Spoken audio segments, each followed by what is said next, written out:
So welcome to today's class. I want to commend everyone who was online before 1 o'clock because as you all know, yes, class commences at 1 o'clock, but I expect you all to sign in a little 5-10 minutes before, just so that when 1 o'clock actually reaches, we could begin on time.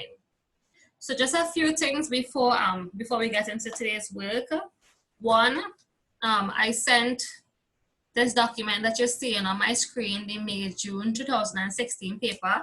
I sent it in the WhatsApp group before class, along with your homework that will be due next week, Thursday, for class.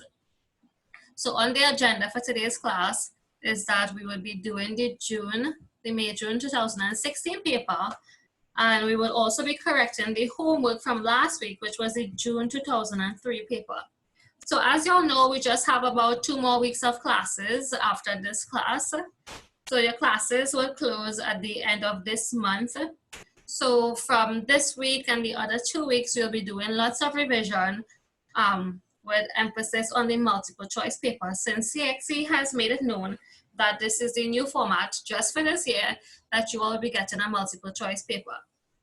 So you all will we'll be doing lots of multiple choice revision from now until the end of the month so that you all could feel a bit more comfortable when it comes to your exam. So does anyone have any questions before I begin today's class? We are starting with the paper I have on my screen. How this will work is that we'll be going through the paper section by section. And at any point in time, if you all have an answer, when I ask the question, if you all have an answer, you could, you all know the drill. You could unmute your mic and say your response, or you could send your message in the group chat. So we'll be going through each section. If you all don't understand something, feel free to inform me, because as you all may have noticed by now from doing the multiple choice papers, that you all probably are seeing sections being repeated in the paper that maybe you all saw in a previous year. And that's basically how CXC English multiple choice papers are. Lots of the questions, the passages, the poems, the advertisements, lots of the sections, they repeat themselves. So starting with today's work, we'll be looking at the May-June 2016 paper, and this is how the cover page for your paper looks for CXC. And as you all see here, your time limit is 1 hour and 30 minutes. And I did inform you all that when you all were doing your homework for today's class, that I wanted you all to time yourselves and not take more than 1 hour and 30 minutes. Because for the final exam, you are getting a multiple choice paper, and this is the time limit. So as you all know, you have 60 questions in your booklet. You have 1 hour and 30 minutes. The options are either A, B, C, or D. You have to shade the corresponding answer. But in this case, because we're doing it together, you all will just jot down the answers in your notebook for me. So I expect that now in your notebook, you have the date and stuff headed up, and you have May 2016 multiple choice paper headed up. And you all start numbering because we're going to be going through the answers together. So the first section, items 1 to 5. So it says each sentence has either 1 or 2 words missing. Choose from the 4 options the word or pair of words which best completes the meaning of the sentence. Mark your choice on the answer sheet. Well, in this case, your answer sheet would be your English notebooks, right? So this is a sentence completion section where when you read the sentences, there's some part, there's a word or maybe a pair of words that are missing from the sentence. So number 1 says, despite his short temper, his willingness to give of his wealth to help others to succeed led people to call him something. So I'm sure by now you all probably saw this question being repeated already. Anyone knows the answer for number 1? You're looking for the best word possible. Seems benevolent. Yes, the answer is C, benevolent. And as we said before, the word benevolent means kind. So the best way to complete the sentence was number 1, C. Number 2, when parents display a something for one child, the others are likely to feel something. So look at the options. C again. Yes, the answer is C again, when parents prefer When parents display a preference for one child, the others are likely to feel jealous. Good. Number 3, an attack on someone when that person is most vulnerable may be something, but is always something. So think of when someone is most vulnerable, it means that, they're at their lowest point. So if you attack someone when they're most vulnerable, it may be what? Demas. So a lot of you are saying D. The answer is D. It is effective, but it could also be unkind. Very good. So number 3 is D. Number 4. While the committee members something insults across the floor, the chairman tried in vain to something order. I know you all saw this question before. Anybody remembers what the answer is? The answer is not C. While the committee members something insults across the floor, the chairman tried in vain to something order. Yes, Raphael said the answer is A. Number 4 is A. So while they hurled insults across the floor, the chairman tried in vain to restore the order. Good, so the answer was A.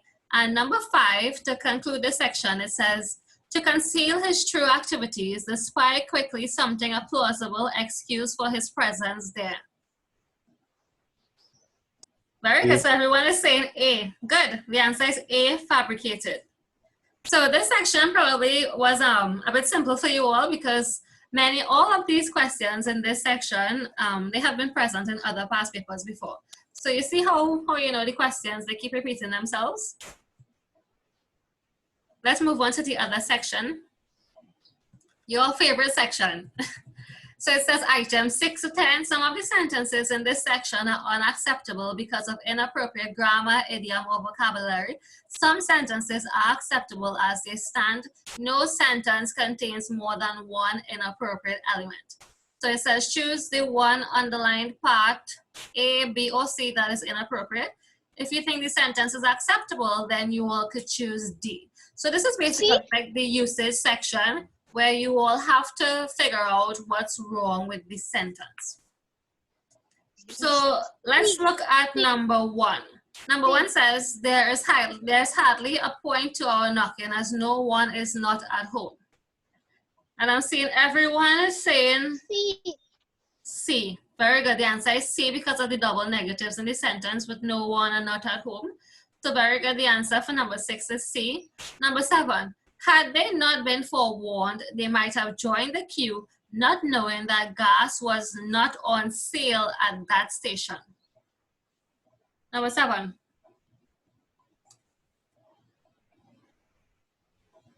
D.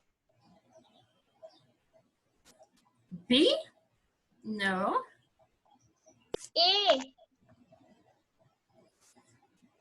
D. A? I said D the first Why are y'all time. saying A? I said D the first time. Sanjay said D. I think there's no error. Reagan and Shalanda said A. Reagan, why did you say A?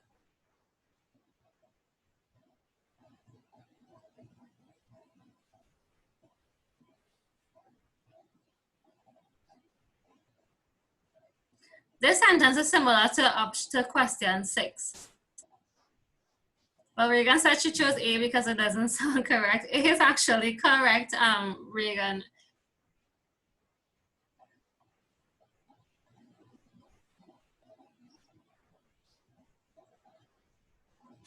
The answer is not A. Yes, Jeremiah is saying that the answer is C. Yes, the answer is C, Jeremiah. Do you want to tell the class why you think the answer is C? What did I say? What did you all notice about question 6? We mentioned the double negatives, right? C says not knowing that gas was not on sale. The answer is C. The double negatives in the sentence. Not knowing, not on sale. How could we correct this? Anyone has an idea how we could correct C? Do we say not knowing?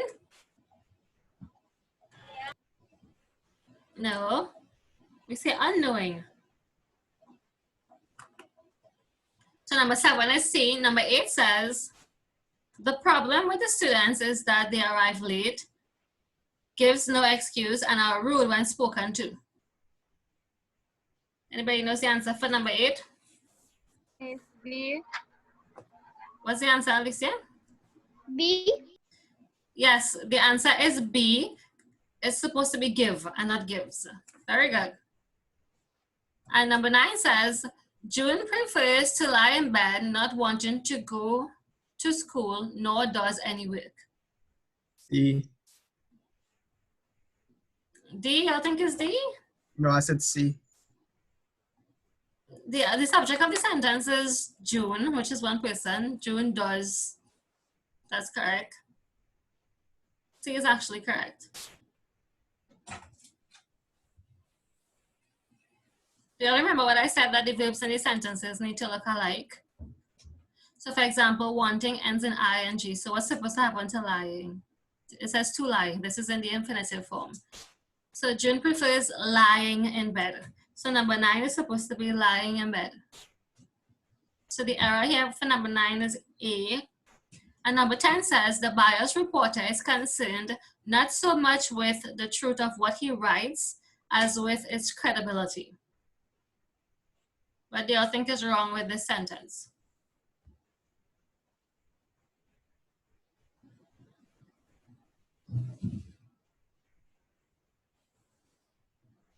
You can figure it out? C. The answer is D. There's nothing wrong with the sentence. So number 10 is D. So let's move on to the other section. The other section of the paper is equivalent sentences. So items 11 to 15, it says, each sentence in this section is followed by 4 sentences, A, B, C, and D. Choose the one nearest in meaning to the original sentence. So we're reading the original sentence and we're trying to find the option that is nearest in meaning to it. So number 11 says, the news shocked me so much that I almost forgot what I wanted to say. So look at the options. A says the news was so shocking that I could not move. B, I could hardly remember my message after such shocking news. C, I nearly didn't speak again after the shock of the news. And D, I was so shocked by the news that I could hardly speak.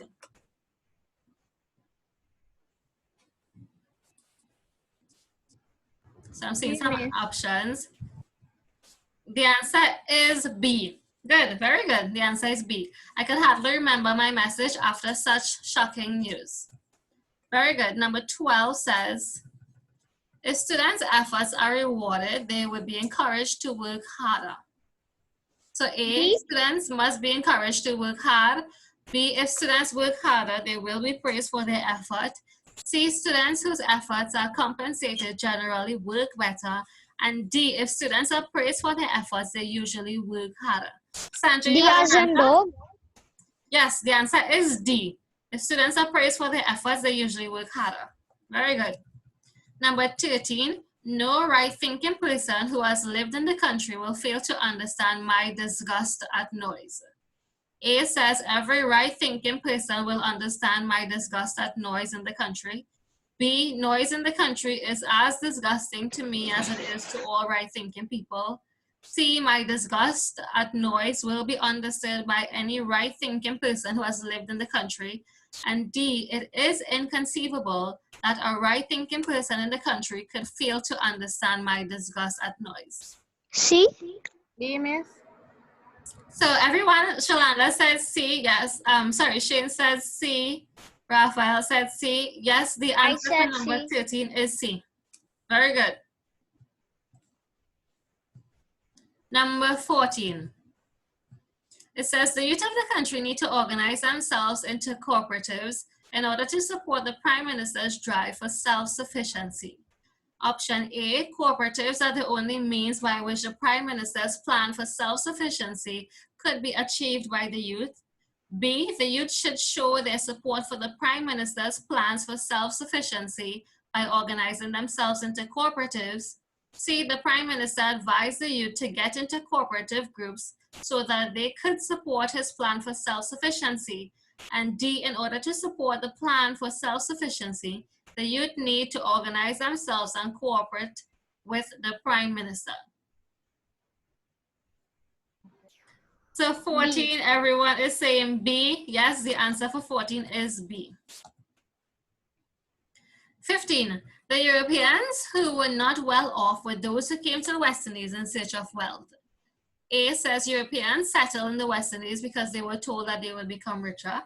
B, unemployment at home caused Europeans to come to the West Indies to seek their fortune. C, financial difficulties at home made Europeans who came to the West Indies decide to settle there. And D, Europeans who came to the West Indies to seek their fortunes were the ones who were not wealthy. D, Miss. Yes, the answer is D as in dog. Very good. So I'm sure that at some point in time you all saw these questions before. Those questions usually repeat themselves. And this is you guys' favorite section, the error recognition section that you all love so much. So it says select the option A, B, C, or D that best describes each of the sentences and mark your answer. So as you all know, we have the letters up here, and based on what the letters mean, you're going to write what you think the letter is for the responding sentences. So A, if the sentence is too wordy, that is repetitive or contains redundancies, you select A. B, if the sentence contains cliches or misused metaphors. C, the sentence is incorrect grammatically or faulty in diction. And D, the sentence is acceptable as it stands. So number 16, let me pick someone to answer number 16 for me. I want Hawa to answer this for me. So number 16 says, he advanced a step or two to meet his attacker, who suddenly became alarmed and retreated back 4 or 5 paces. Hawa, do you have an answer? Yes, miss. What's your answer? B. Wait, no, my bad.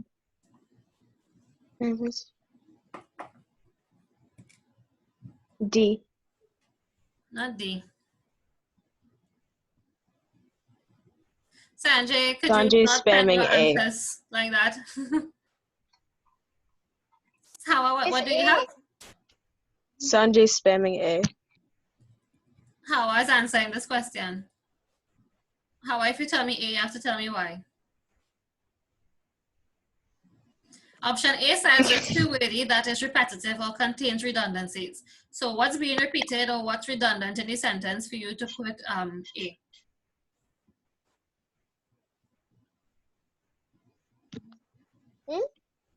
Hawa?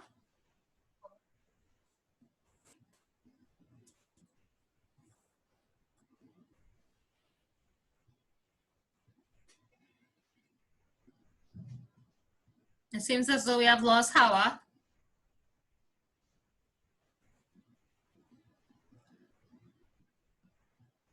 Good, Hania is helping you out here. Retreated and back. Retreat already means to go back. So in this case, you are saying back. So this is the redundant expression here, retreated back. So that's why the answer for number 16 is A.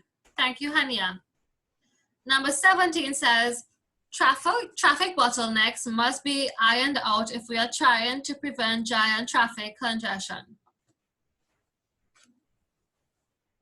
So Reagan, what do you think is the answer for number 17? Traffic bottlenecks must be ironed out if we are to prevent giant traffic congestion.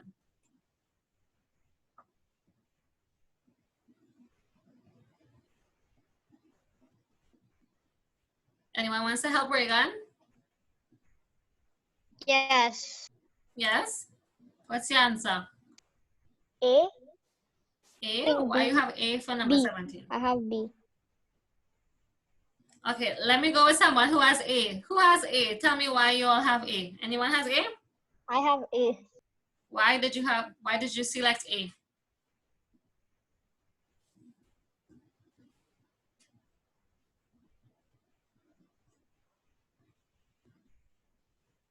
Anyone wants to explain why they have A?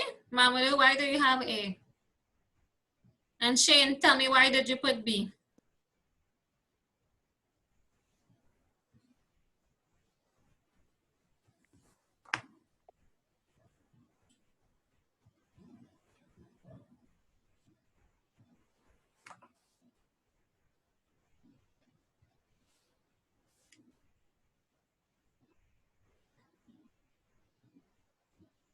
So Shane, you selected B because of the traffic bottlenecks.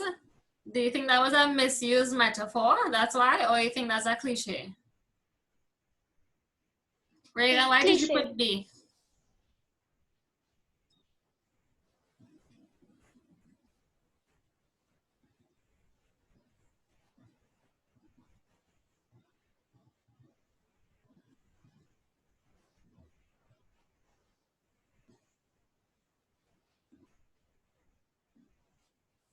Anybody had C?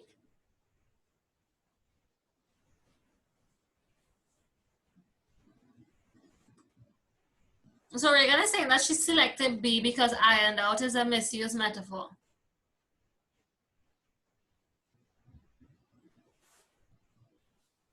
Anybody agrees with that? Yeah. And what is the metaphor there? What is being compared, Sanjay? Because she's saying ironed out is the metaphor. Remember, metaphor is when you're comparing two things without using like or as. So what two things are being compared there? Iron and traffic. So you think that was a misused metaphor? Yeah. So what do you think should have been placed there?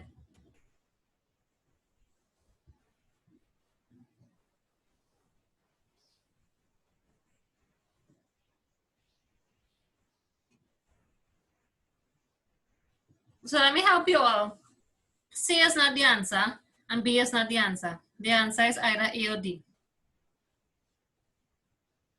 So let me hear your responses now. The answer is either A or D. Anybody wants to attempt to answer number 17?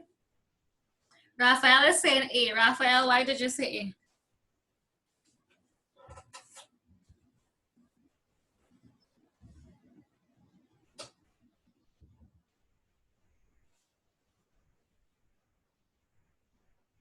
Yes, Raphael is actually correct. The sentence is repetitive. The answer for number 17 is A because it is being repetitive. When you say traffic bottlenecks and traffic congestion, it means the same. So think of a bottleneck. Everything goes up to the bottleneck and is stuck there. And that is basically traffic congestion. So basically, you are just trying to say that traffic bottlenecks and traffic congestion, you are repeating the same thing. So it's being repetitive. So the answer for number 17 is A. Number 18, it says, the politician hammered the nail of his argument into the leafy minds of his audience who had come to hear him speak on the difficult subject of monetary policy. Yes, Howard said number 18 is B. That is the correct answer for number 18. Got it as a cliche. Hammer the nail of the argument into the leafy minds. That's a cliche. Very good. So number 18 is B. Number 19, seldom do people declare that they are not the products of their environment. What do you have for number 19? I have D. D? Sanjay is saying D. Anyone agrees with him?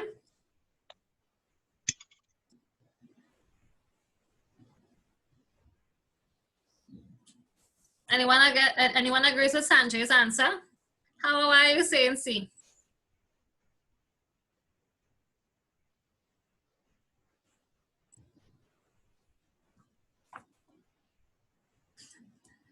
The answer, Sanjay is actually correct. The answer for number 19 is D. There's nothing wrong with the sentence.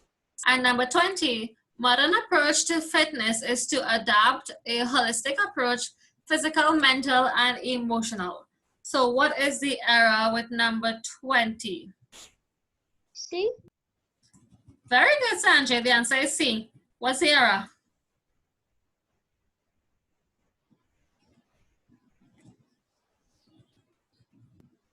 The wrong diction. It's wrong in diction, yes, because in the end here, this is supposed to be physically, mentally, and emotionally. So these words are supposed to be adverbs. They're supposed to end in ly. So the error here is faulty in diction. The answer is C for number 20 because it's supposed to be physically, mentally, and emotionally. So very good. I think that you all did relatively good in this section. The more practice we do, the more confidence you all will gain in this section. But just know that all these questions here from 16 to 20, they have been repeated already. So it's good to review these questions again. The next section is that we are getting into a poem now, items 21 to 30. So, and this poem has also been a popular one, being repeated many times before. So it says, read the following poem carefully and then answer items 21 to 30 on the basis of what is stated or implied. So how we're going to do this is that first I'm going to go through the poem. We're going to try to understand what exactly is taking place in the poem. And as long as we understand what's taking place in the poem, the question should be pretty simple for us, right? So the title of the poem is An Even Shape. It says, her garden looks in through my window, crisscrossed by the white lattice. Coolers they call them, but they are also hiding places for small girls playing. So what's happening in stanza 1? So it says, her garden looks in through my window, crisscrossed by the white lattice. The lattice is the white fence that is crisscrossed. You usually see it around someone's home. Miss. Yes, Sanjay. We are not answering the questions I had. I'm explaining the poem first. Oh. So basically, from this person's window, they could see the garden, but the garden is looking a bit crisscrossed because of the white lattice. And the white lattice is what you see in a lot of those movies, like in the American society, you would see like the white crisscross fence. So obviously it will look crisscross because when you look through that, that's how the garden would appear, right? Coolers, they call them, but they're also hiding places for small girls playing. So basically, they're trying to say that, you know what, the garden is a place that small girls could use to hide. The next stanza says, her garden stands neatly round her house, meaning that throughout that the garden surrounds her house, right? Travels politely onto the veranda. So the garden goes up to the veranda to sit in pots or hang. So, you know, sometimes you have plants in pots, so you have them hanging. That's what they're talking about here. Leafily down from large earth-colored urns. So now we get an idea as to how the garden looks. She lives with Mama, shepherding her with her full body. So we know that there's a she and there's a Mama. The hesitant ins and outs of Mama's half-blind days. So we get an idea about Mama's physical condition, right? Half-blind days, feeding her frail consciousness with edited Gleaner news. Frail meaning that she's weak, right? And consciousness meaning like her body. So this is the state that Mama is in with edited Gleaner news. And the Gleaner is a newspaper from Jamaica. So just the fact that this person is editing the news for Mama, meaning that you know what, they don't want Mama to know exactly what's going on in the news. So when they're reading it for Mama, they're just editing it, making it not sound a bit too harsh because remember, there's so much that this old lady could take. And homemade chicken soup. In her home, borrowed children touch her china birds with hands. And the children are borrowed because they're not her own, right? So the children come into her home and they touch her china birds with hands. So this is like her wares. Wiped clean from eating sticky cakes, each with a cherry on top, or pressed moist, breathless kisses round the corners of her smile. So she's describing the state she's in when the state Mama is in when the children come over to her house, right? And she will give the children cakes to eat with a cherry on top. And she would let them use her fancy ways to eat the treat. Sometimes she fills the space out with music. So she plays music in the home, spreading out nostalgia through strings and flutes. And remember, I told you all that nostalgia is an yearning for something that happens, a yearning for something that happens in the past, right? So with the music, she's spreading out nostalgia through strings and flutes. So these are the instruments we're hearing.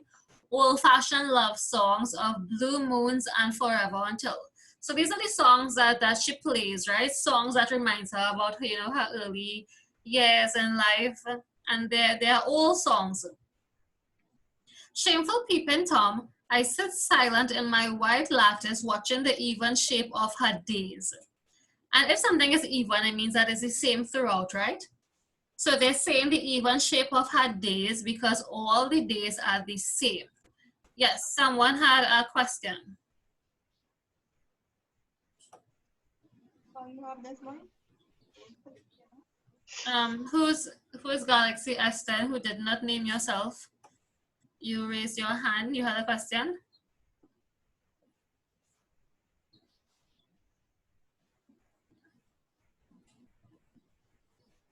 Okay, let's continue. So her days are even shaped because every day is basically the same. So this person is watching mama and all her days are even, meaning that they're the same. She does the same thing every day.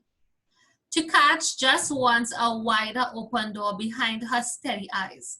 So this person is intrigued into mama's life because they just want her to do something a bit different. When they say a wider open door behind her steady eyes, meaning that, you know, she always does the same thing over and over, and they just want to see something a bit more and different that she does as opposed to her usual routine and what we know her days to be.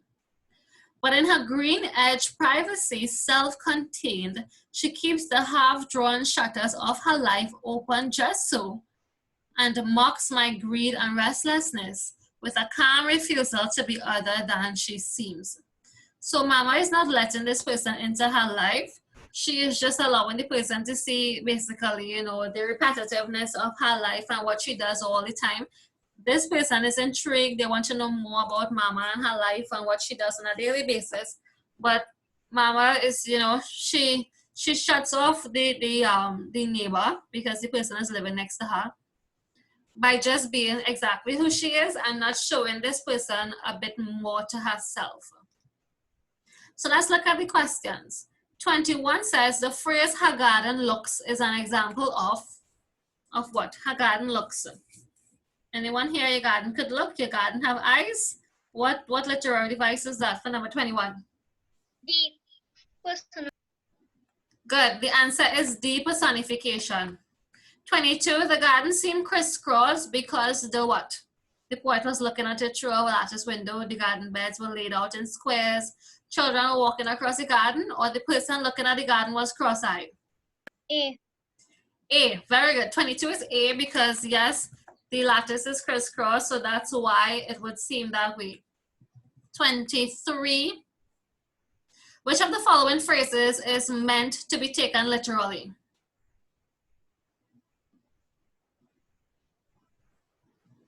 A. 23. Hiding places for small girls because yes, the garden is literally a hiding place for small girls. So that was a literal statement. It wasn't figuratively. 24. Her garden stands neatly round her house tells us that what? There were several well-kept potted plants on stands around her house. Several tall trees stood along the side of the house. The garden was surrounded, the house was well-kept, or the woman cleaned the flower. Yes, Shalanda. 24, Shalanda. Very good. The answer is C. The garden was surrounded, the house was well kept.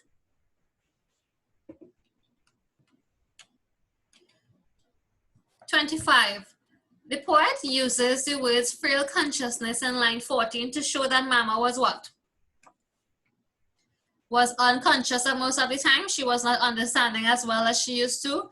Had fainted because of lack of food, or she was thin and weak and could hardly walk. Remember, the word frail means weak. And her consciousness has to do with, you know, with her when she's aware and moving about and stuff. So the person who actually had the answer correct was Reagan with D, that she was thin and weak and could hardly walk because her consciousness has to do with her body. And if it's frail, it means that she's weak. And if someone is old and weak, it means that, you know, they can't move about like how they used to. So the answer for 25 is D. 26, which of the following best describes the woman's extra thoughtfulness of her mother? D. For 26? Yeah. Spreading out nostalgia through strings and flutes.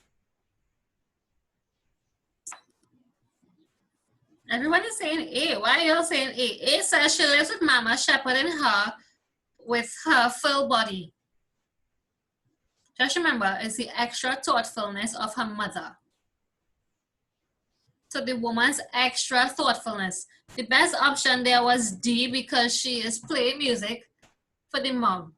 Because, you know, sometimes the mom is there, she's bored, she has nothing to do, and she's feeling a bit nostalgic. So she plays music for the mom so that, sometimes music gets you in a better mood. And a lot of older people, they rather just sit and listen to music from long ago so that, they can reminisce and think of memories that they created in the past. 27 says the poet used the phrase borrowed children to show what? How much she loved the children, that she had no children of her own, that she did not want children, or why she made the children wash their dirty hands. If they are borrowed children, then they're what? So everyone is saying, what are you saying for number 27? B? So I'm saying Kaleem and Hawa saying B. Yes, they are borrowed children because she had no children of her own. So 27 is B. 28 says, which of the following were done by the children to show their love for the woman? So what did the children do? Wiping their hands before touching the China bird, eating all the sticky cake she made them, or kissing her on the side of her lips? What did the children do?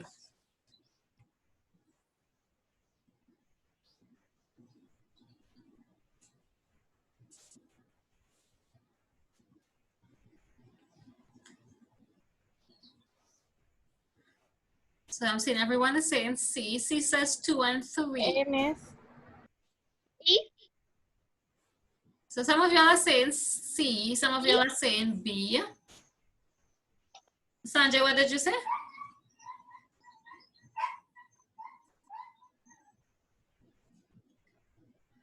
The children did wipe their hands before touching the China bird. Yes, they did do that. So we know that number 1 has to be in the answer. Did they eat all the sticky cake she made? Yes, they did eat it.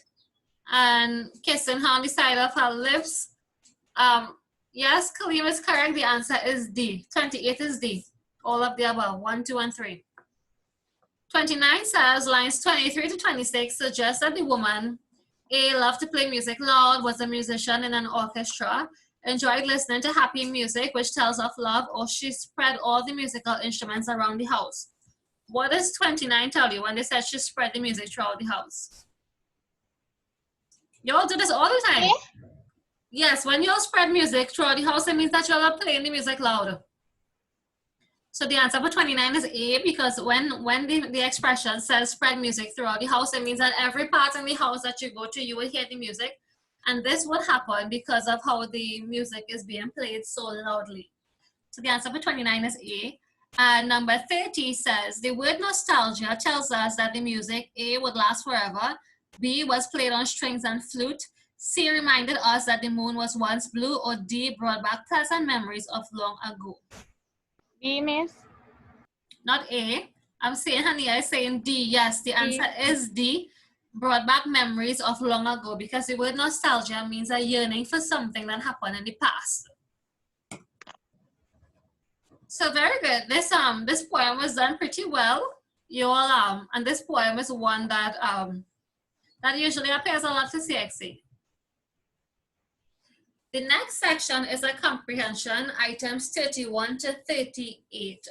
It says, read the following passage carefully and then answer items 31 to 38 on the basis of what is stated or implied. So we're going to read the comprehension. We're going to figure out what's taking place in each paragraph. So as I read each paragraph, I'm going to pause. We're going to figure out what's happening in each paragraph.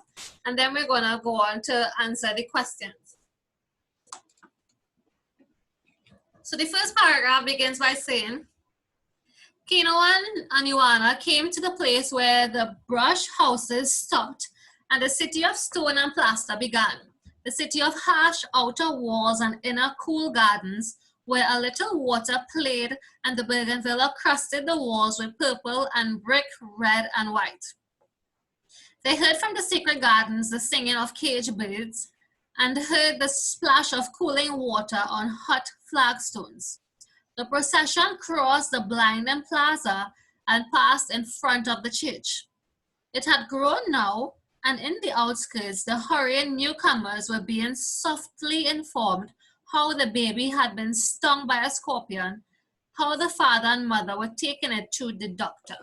So what's happening in this first paragraph? Kino and Ioana, they are involved in what?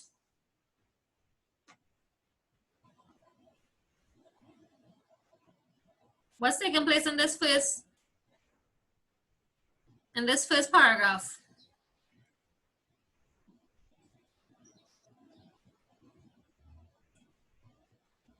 We know that it says the procession crossed the blind plaza.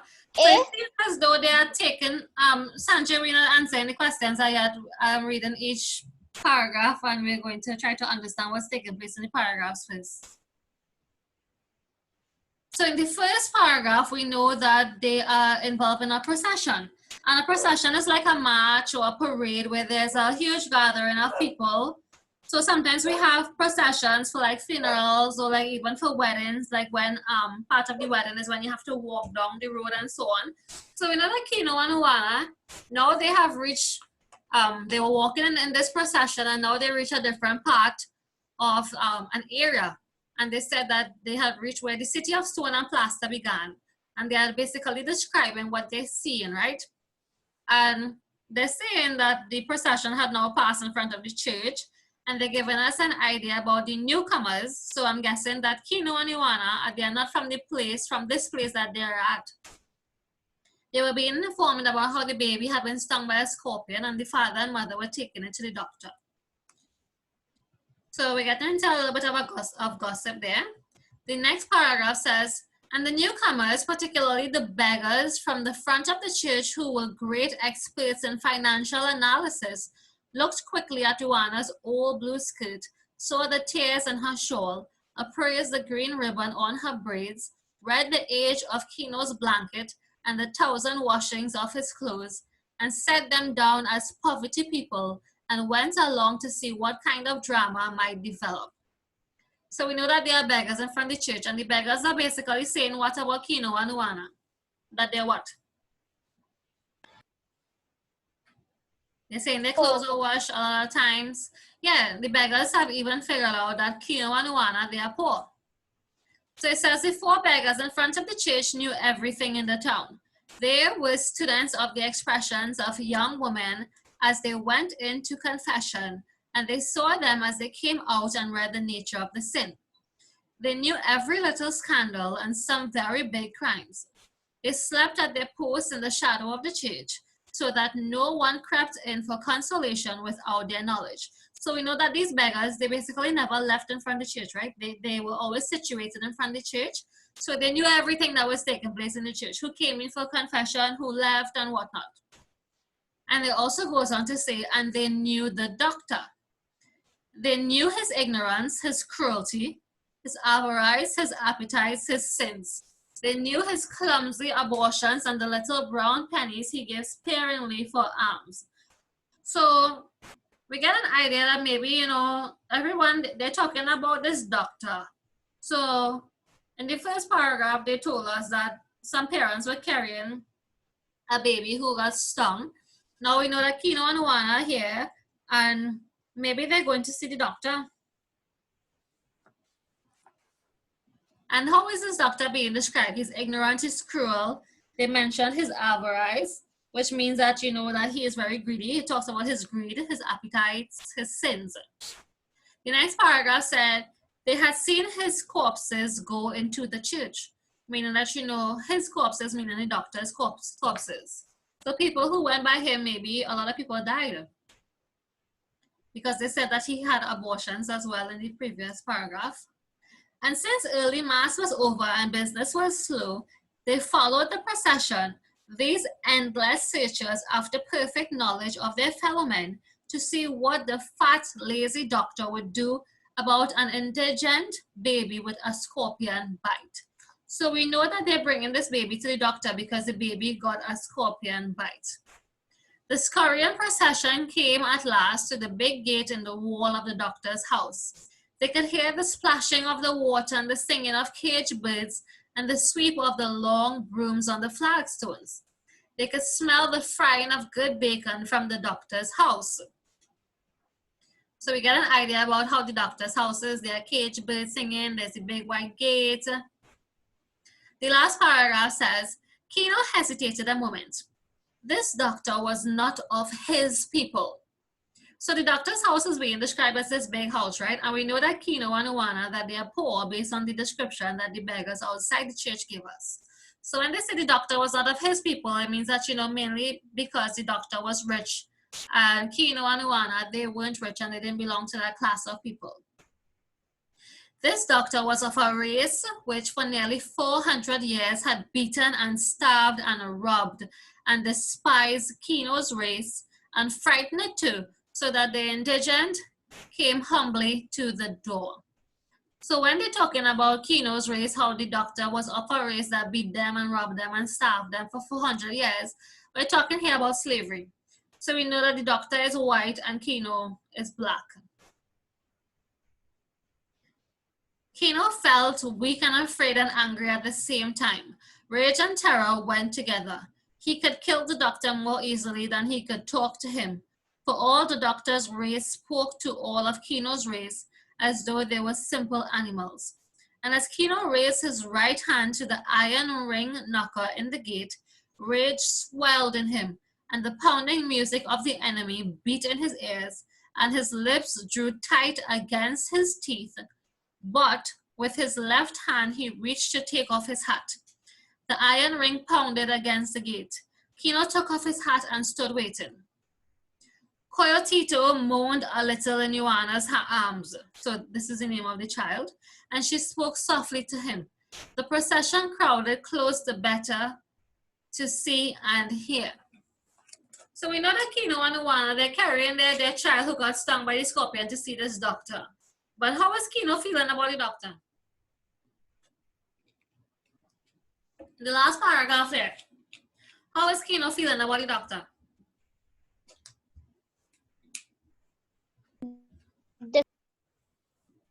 Clean. He didn't trust her. Yes, How is he feeling?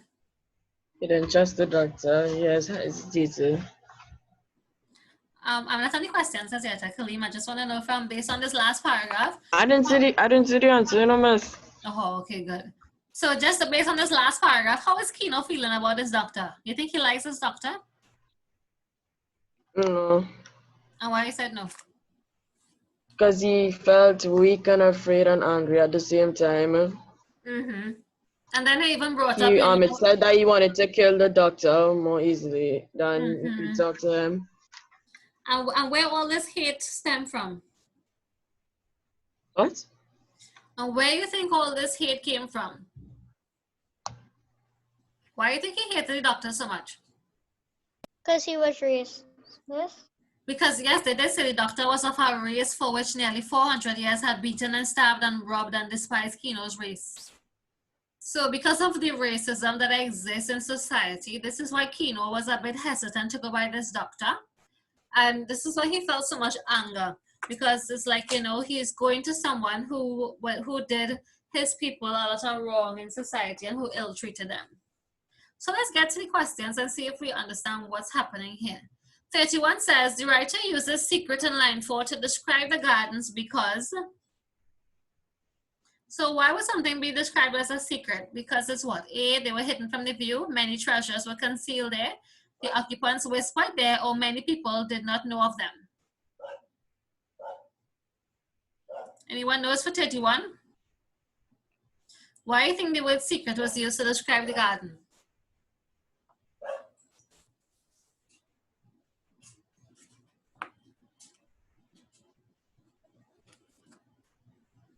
A.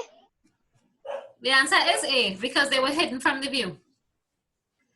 32 says the word procession in line 5 indicates that the crowd was, where do you think this crowd was going? They said going to a funeral, moving in a long orderly group, walking together like a mob, or moving about aimlessly. B. If they're in a procession, where are they going?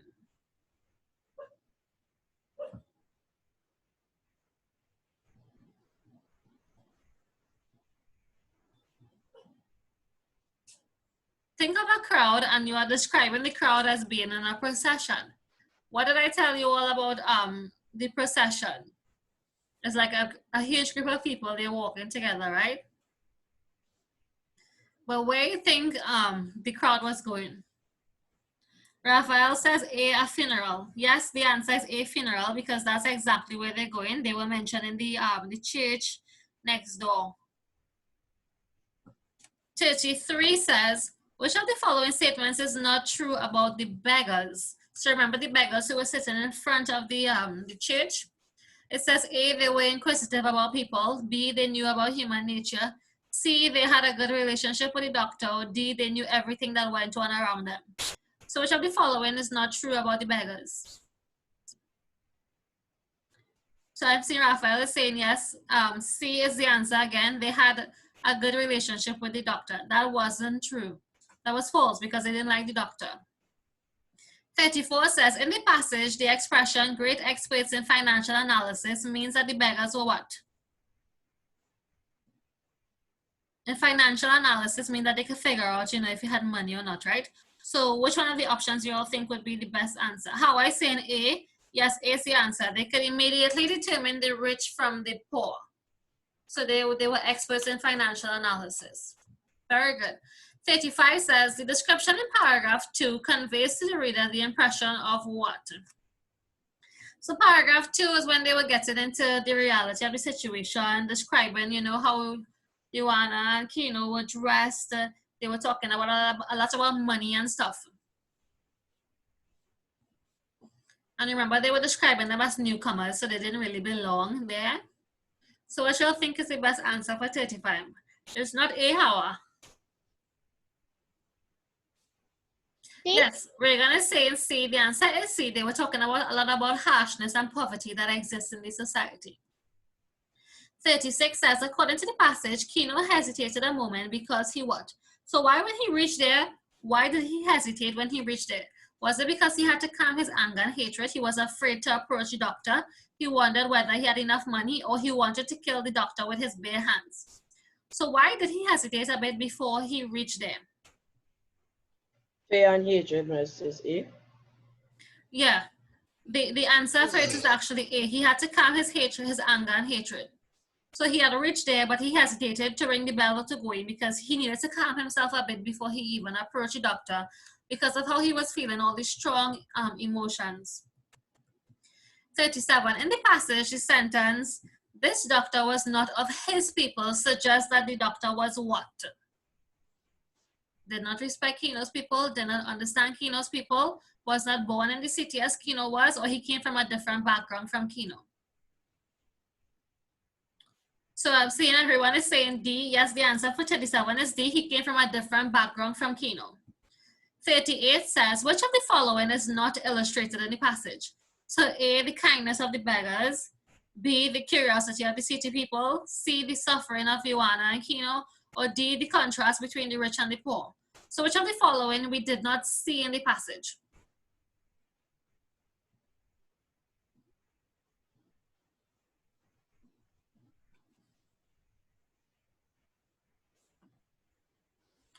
Shane, Musa, I'm not hearing from you all. Orani, Angelica, what do you all have for number 38? Which of the following we did not see in the passage? We did see the curiosity of the city people because they were, you know, a bit nosy. What you have for your answer? Versus A. D. We saw the contrast between the rich and the poor. A. The answer is A, the curiosity, the kindness of the beggars.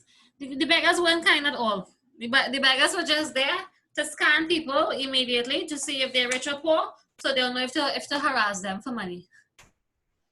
So we didn't see A, the kindness of the beggars. Numbers 39 to 46, I've seen this passage before as well.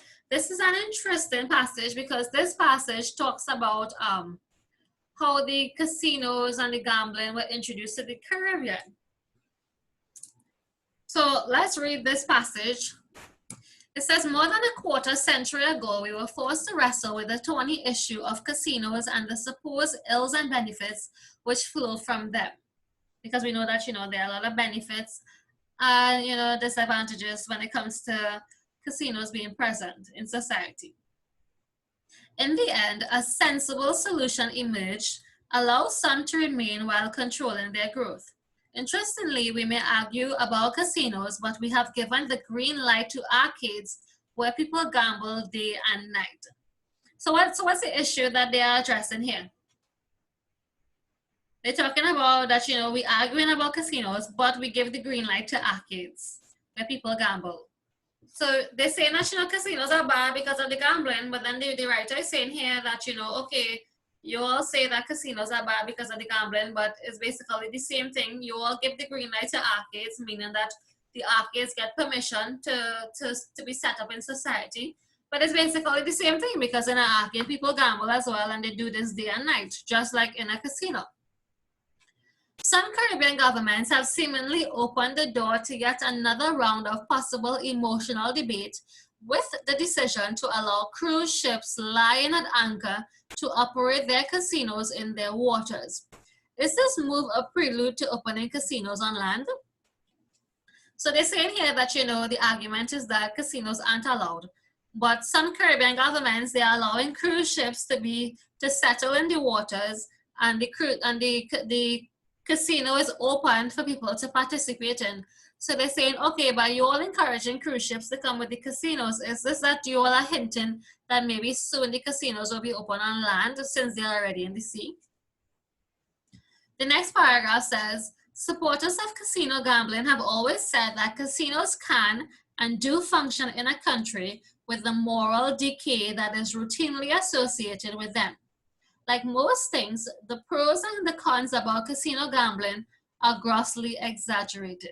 So I'm guessing we're going to get into the disadvantages and the advantages of casino gambling.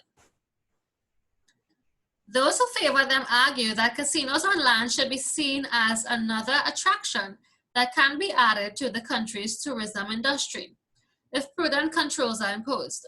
For example, the Bahamas, Antigua, Suriname, and St. Martin are few places where casino gambling is allowed, and tourism authorities in those places have said that casino gambling has proven to be a stimulus to their tourism sector without the moral decay that is routinely associated with them.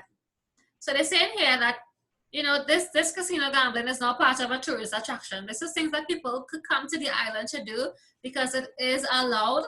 And they're saying that although they have the casino gambling, the moral decay is not happening in their society. So people aren't losing their morals. The next paragraph says, opponents, on the other hand, insist that casinos lead to gambling addiction, crime, and worse, a debasement of society. So we're getting into all the negatives of the casino gambling as opposed to this paragraph that highlighted a lot of the benefits. With everything else that is happening in our islands, an upsurge of gangs, drugs, and violent behavior among our youth, that is the last thing we may need right now. However, the case of the cruise ships keeping casinos open while docked on shore may cause a little, if any, harm to the country and its people, since few locals have access to them. So this paragraph is highlighting some of the negatives associated with the casino gambling. They're saying that they don't want the youths to be involved because the casino gambling could lead to crime, addiction, it could lead to violent behavior. Let's face it, Caribbean people gamble at bingo to raise money for churches. They flock to the tracks to watch horses run and bet millions annually on the outcome of the races. Many play lotto daily and the English football pools weekly. So what are they saying in this paragraph? They're saying in this paragraph that, this whole gambling thing is something that people do all the time. You all don't want to allow the casinos on land because you all think it's gambling. But gambling is already here in the Caribbean because people do it at the bingo in church. They go to the horse track. They watch the horses run. They bet money on that. They play lotto. So they're trying to say here that the gambling culture is already engrossed in our society. It's already here. So if, as some are saying, this move of allowing gambling on cruise ships in port may be the first step to casinos on land, then we will not be totally surprised. So let the debates begin. And we know that the title here are casinos becoming a reality because the main argument in this passage was that we have the casinos aren't allowed on land, but we have them on the cruise ships. So they're saying here, if eventually the casinos will move from the waters and be on land.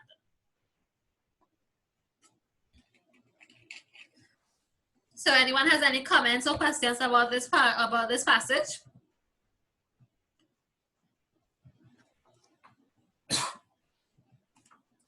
39 says casinos and their effect on society became an issue for the first time about when? When did this casino thing become an issue?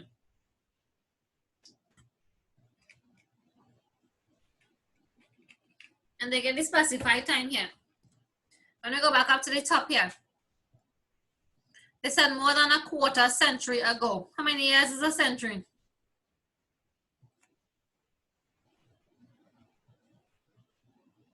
Years. A century is how many years? 100 years. It's 100 years, yes. Oh, wait, yeah. And they said a that's quarter of it, right? So a quarter of a century is how many years?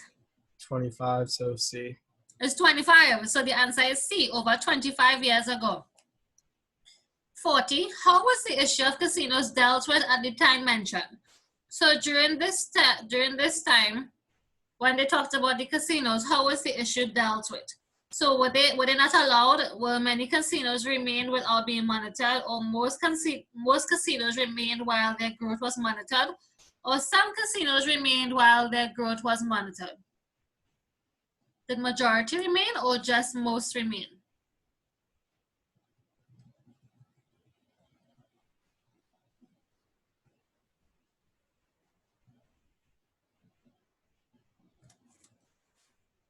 So I see that we have a response here. Number 40. Yes, the answer is D. Some casinos remain while their growth was monitored. Good. 41. Interestingly could best be replaced by the word what? So you have to find a synonym for the word interestingly. When they use the word interestingly there, do they mean logically, ironically, thankfully, or conveniently?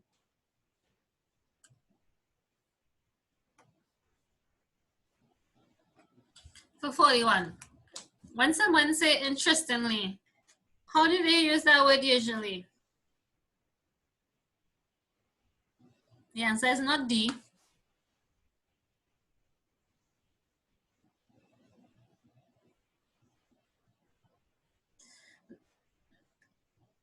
The answer is actually B, ironically. So the word interestingly there means B, ironically. 42 says, given the green light to arcades means that what? Arcades have been given permission to operate. Gambling is practiced in the arcades. People gamble day and night. Yes, the answer for 42 is A, that the arcades, they were given permission. So they got the green light, they were given permission. 43, the Bahamas, Antigua, Suriname, and St. Martin are mentioned to do what? Why were these countries mentioned in 43? Did they just list the countries involved in tourism? Did they give evidence from experts on the issue? Did they do that to prove that gambling is a stimulus to tourism, or to highlight countries where gambling is allowed? What about these countries that they mention with regards to gambling? 43. The answer is not A.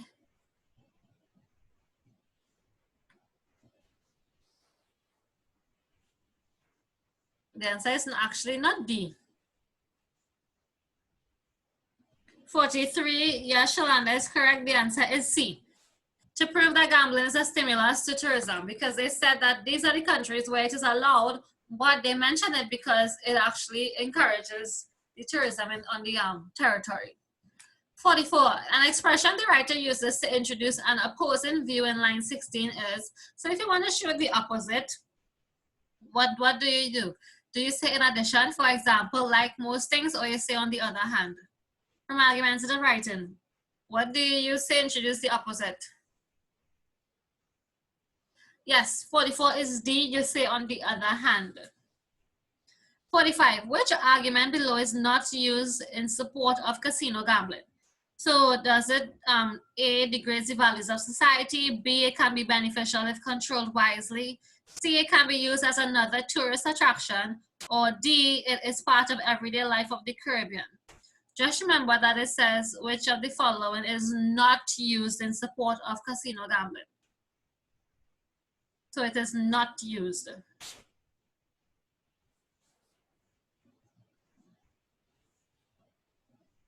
So remember here that whatever answer you have is because it was not used in support of casino gambling.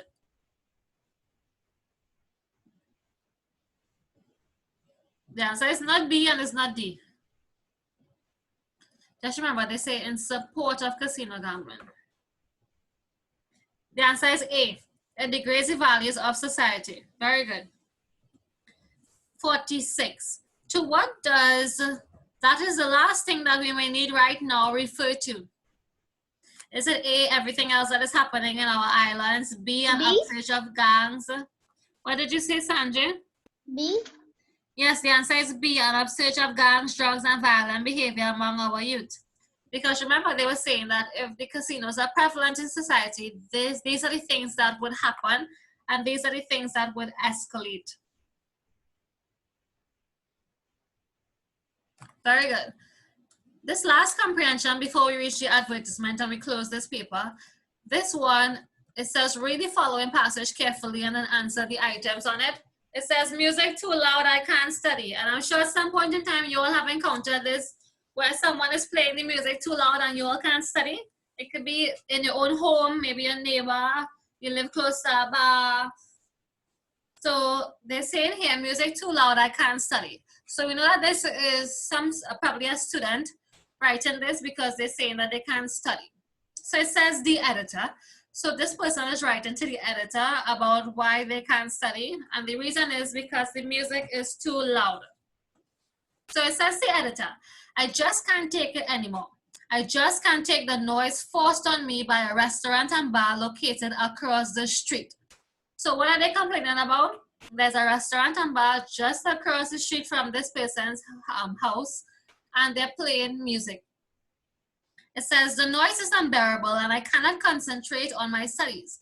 I am writing the CXA exams in May, June this year, and I must pass all my subjects.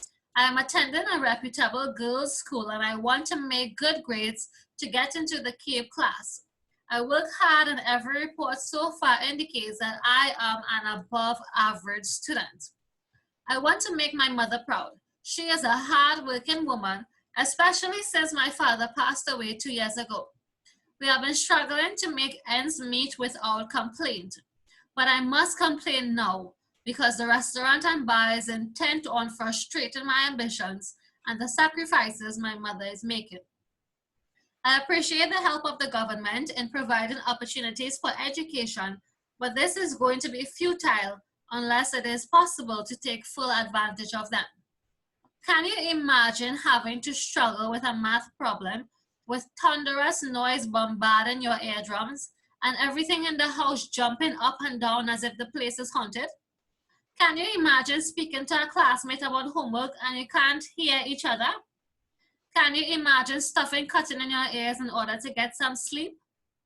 Can you imagine trying to explain to your teacher that you didn't do your homework or that you sleep in class because of the noise coming from the restaurant and bar?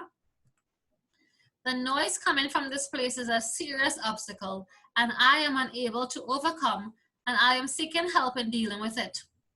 Can you imagine my mother and her 16-year-old daughter going to this place in the midst of a riotous drinking to ask them to turn down the music because I want to study or get some sleep? I understand that residents have been calling the police, but the response has been ineffective. At the moment of writing this letter, Sunday the 19th at 9:30 a.m., they are blasting away after going late into last night. Under the guise of carnival, they will continue their merciless onslaught. From Carnival Friday night right up until Ash Wednesday morning, they will continue nonstop. There will be total madness. And it says, music too loud, I can't study. This article was in the Newsday on the 23rd of February, 2008. So anyone can relate to this situation? Maybe there's a restaurant and bar nearby to your house. Maybe you have noisy neighbors. And they always play music loud and you have to go across and tell them to, load down the music. I'm doing my work, I can't study. Miss, I mean, miss. That's you. Are you the one playing the music or your neighbor playing the music?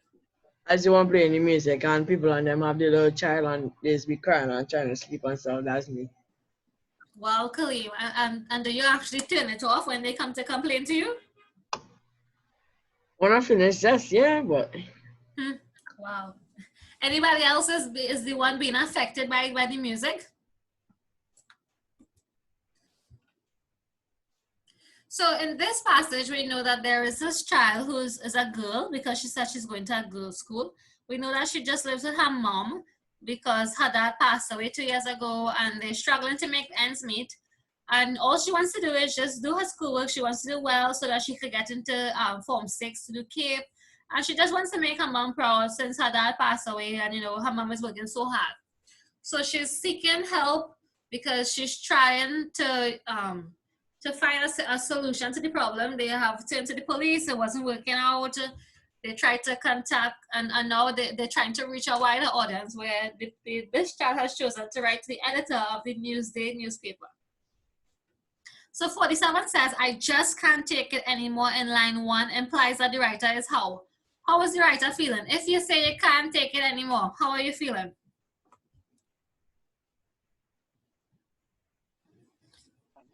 Are you all crying, you're arguing, you're hurting, you're shouting? You're shouting, miss. Let's look at how it was used in line 1. Everyone is saying C and A. So it says, the editor, I just can't take it anymore. So we're not seeing an exclamation mark, so we know that Yeah, the they person carry is not shouting. shouting. Yeah. So I just can't take it anymore. I just can't take the noise forced on me by a restaurant and bar located across the street. So they say the noise is unbearable. So the person is not shouting because there wasn't an exclamation mark. Do you think they're arguing? So that means that the answer is actually between A and C. You think the person is crying or they are hurting?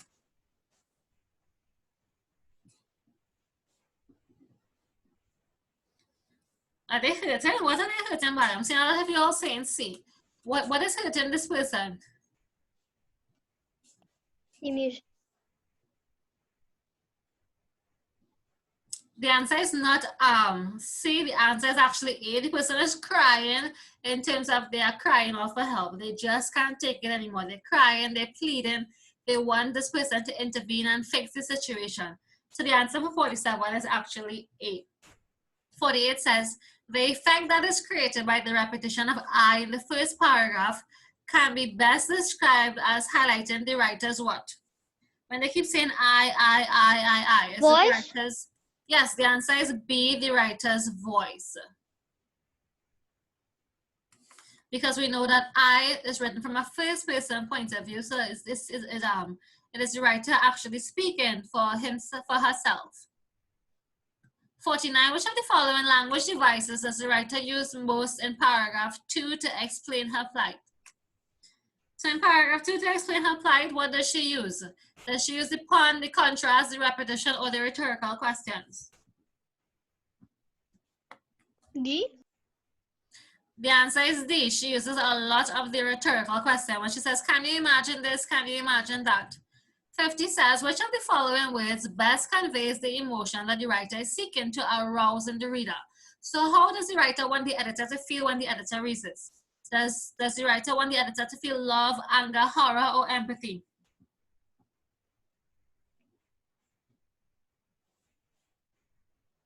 Yes, the answer is D, empathy, because the writer wants the editor to empathize with how this with the person's situation, and to really understand what this child is going through. 51, the sentence I work hard on every report so far indicates that I am an above average student, suggests that the writer is what? She's boasting, she's pleading, she wants to Very say smart. that wasn't an option, Liam. Very smart wasn't an option. Yes, Reagan, the answer is actually C. She wants to sustain this performance, so she wants to maintain this, she wants it to continue. So the answer for 51 was C. 52, jumping up and down as if the place is haunted is an example of which of the following devices. Remember, they were talking about the wares here, right? About the wares in the house, about things in the house jumping D? up and down. That's D, personification. Because the items in your house don't have legs to jump. So the answer is D, personification. Good. 53, what effect does the writer achieve when she says, can you imagine my mother and her 16-year-old daughter going to this place in the midst of a riotous drinking? So when the child says this, Is it criticism for their actions in going to the bar? Surprise that the woman should hesitate to go there? Admiration from the reader for the woman's courage, or scorn for the woman's behavior in going into a bar?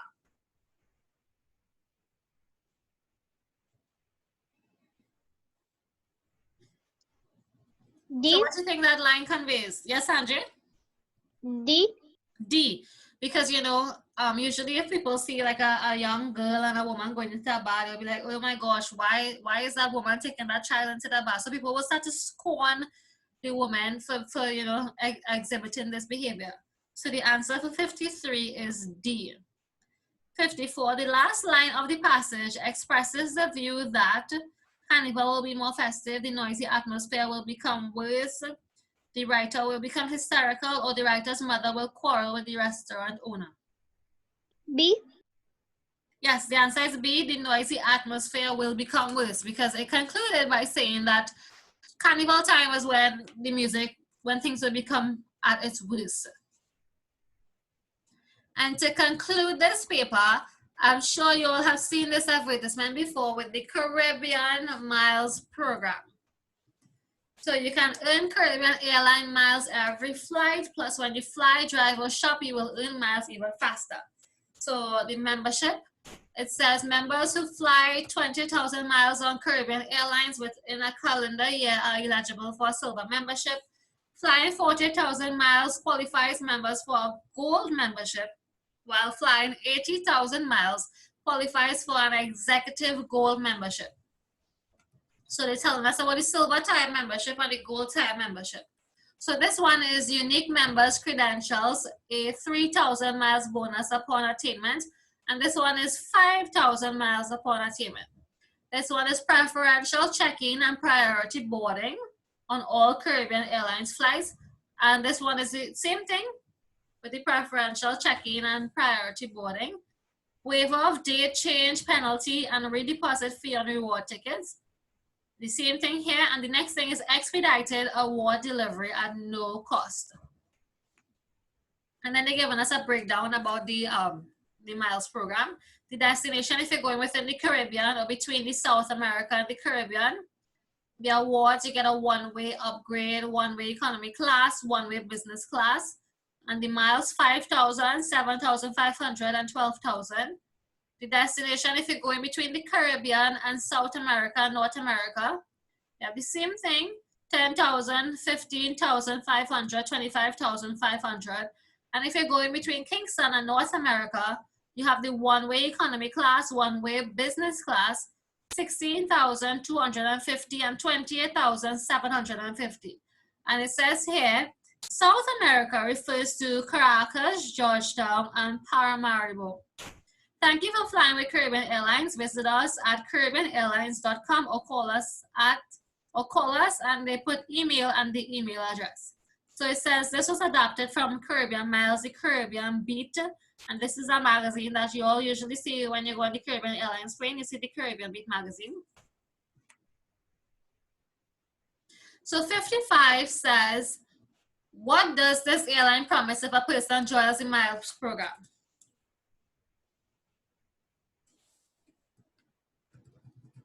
What does it promise? It promises something. What does it promise? D. D. Yes, the answer is D. You get rewards for every flight.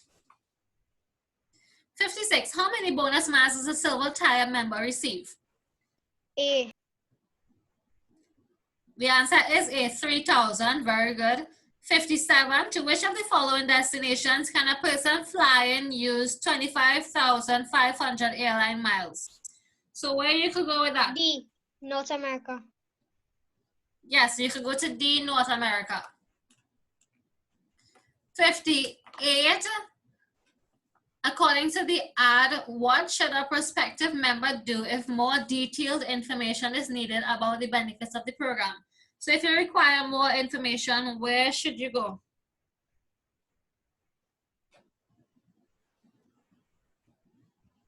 B. Anybody else thinks it's B? So if you want to know more if you want to gather more information, should you fly frequently? Should you visit the airline's webpage? Should you visit the airline offices? Or should you join the miles program? Anybody agrees with B as being the answer? Sanjay is saying B. Anybody has a different response?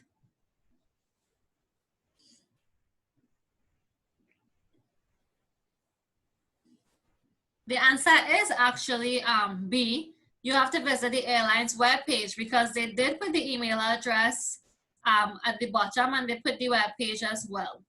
59 says, which technique does the advertisement use to appeal to travelers to join the miles program?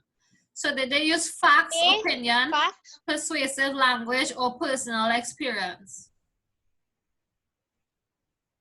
Hawa, what do you have as your answer?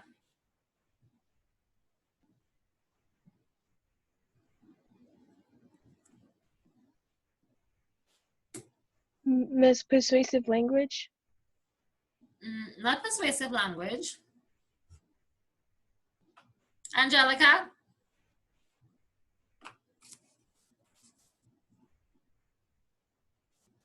Yes, miss. What do you have for number 59? Honestly, still thinking. Angelica, you still thinking or you still sleeping? A. I'm tired, but still thinking. And what's so difficult that you're still thinking about? Well, But miss, I'm that's when tired. you're hearing when you're looking at the words that they use, the descriptions and stuff, do you think they're using facts, they're using opinion, they're using the persuasive language, or they're using personal experience? I don't know.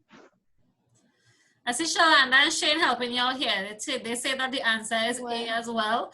The answer is A. They use a lot of facts. Facts meaning statements that can be proven to be true. So the answer is A, facts. And the last question, number 60, it says the main purpose of the advertisement is to encourage persons to do what? D. I Become wonder- members of the miles program. Sanjay, I don't want you to answer this question. What? Already? Number 60, I want Mamadou to give me a response for number 60. It says the main purpose of the advertisement is to encourage persons to do what? A, enjoy air travel. B, receive an executive gold card. C, fly more often. Or B, become members of the miles program. So why do you think this advertisement was placed for persons? So what particular reason you think was behind this advertisement being published? So Mamadou is saying D. Yes, D is the answer. Become members of the miles program. And here we have the end of the May 2016 paper. So just from looking at this paper, from doing the questions, what's your feedback like? This paper was, recently, it was 2016. So how do you what are your thoughts on this paper?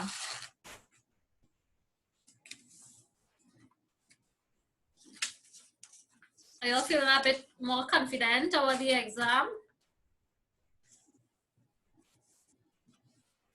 Kinda, not it was really. interesting.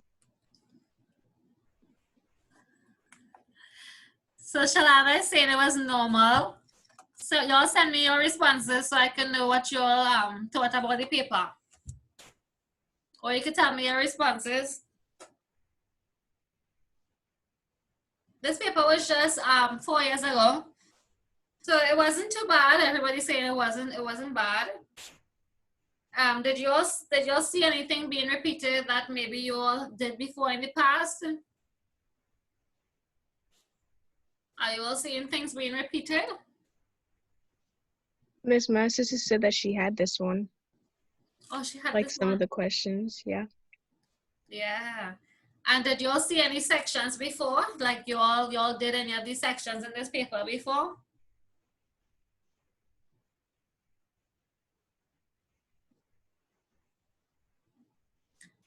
A lot of these sections in this paper you all have seen before. So this is what I mean when I say that a lot of the things repeat themselves. because maybe in this paper you may like the poem in this paper, you may see it in the other year's paper and so on. And that's how it goes. A lot of these sections, they keep alternating and you see them as the years go by. So the more revision we do is the more that you all will be seeing the questions being repeated over and over again. What I want you all to do is revise your multiple choice papers. I want you all to revise like the poem, the comprehension, the graphic, and so on, all these sections. Read the questions and try to memorize the responses, because if CXC is going to repeat questions, they're going to bring back the questions exactly as they are. They're going to bring back the same answer. They don't even change the wording. Everything remains the same. So your revision for multiple choice is that you all need to revise your answers and the questions as well. Do you all have any questions? Yeah, we're getting a break. Yes, I'm giving you all a break now. So this was your homework that you all had last week. This was the June 2003 multiple choice paper. I did tell you all to time yourselves, ensure that you take no longer than 1 hour and a half, because this is the stipulated time for you to do your exam. So from now on, all the multiple choice papers you all will be practicing. Please time yourselves, do it in one sitting. And please be sure to record your answers as well without any distractions. Sit by yourself in a quiet space at a time where you know there'll be minimal distractions, and please time yourselves and take no more than 1 hour and a half. So the first section is the antonyms section, and I'll be picking one person to do this section for me. So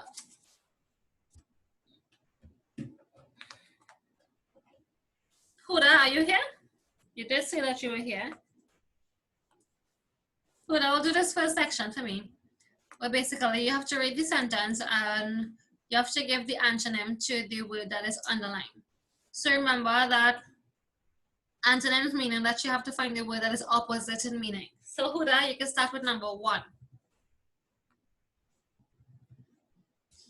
And if you fall into difficulties, we could ask your classmates to assist you. The prize-winning garden boasted a profusion of rare plants. Mm-hmm. Or just now, pause 1 minute. Huda. So Raphael pointed out that the section is saying antonyms, but they said choose a word or phrase that's most nearly similar in meaning. It's supposed to say most nearly similar to opposite in meaning. But I hope you all did this section as antonyms, because that's what it said above here, right? They made an error here. They were supposed to say most nearly similar to opposite in meaning. So, but it's still antonyms, right? So I hope that you all found the antonym. Yes, Huda, you could resume with number 1. C. For number 1, you had C. Yeah. Not C. Anybody wants to help Huda? A, miss. A. Remember they said antonyms, right? It's not A, the answer. Reagan and Raphael are actually correct. The answer is B. So the answer is B, scarcity. Number 2, Huda. The new employee seems to be very zealous worker. A zealous worker. What you had? B. Wait, this is opposite, right? Yeah, opposite. A. What you had? A? Yeah. It's not A. Remember, if someone is zealous, zealous comes from the word zeal, meaning that you have a passion for it, you're very enthusiastic. It's D. Awkward. Yes, the answer is D, awkward. Very good. Number 3, Huda. We found it very hard to put up with his belligerent Belligerent. belligerent attitude. Uh-huh. Um,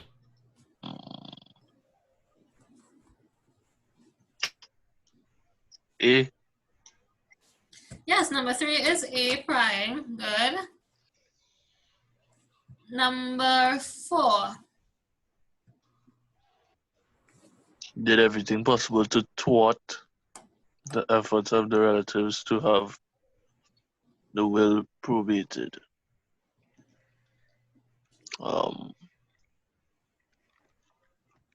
B.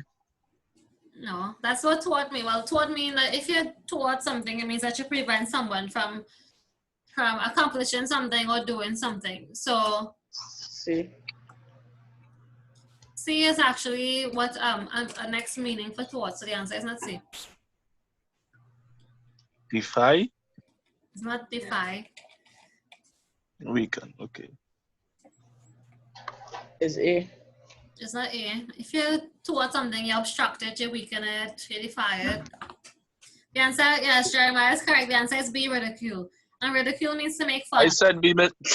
Oh, sorry, I did not hear you say B. I probably heard D instead. Sorry. Yes, the answer is B, ridicule. And the last one for you, number 5. I can assure you the judge told the defendant that the law is not vindictive.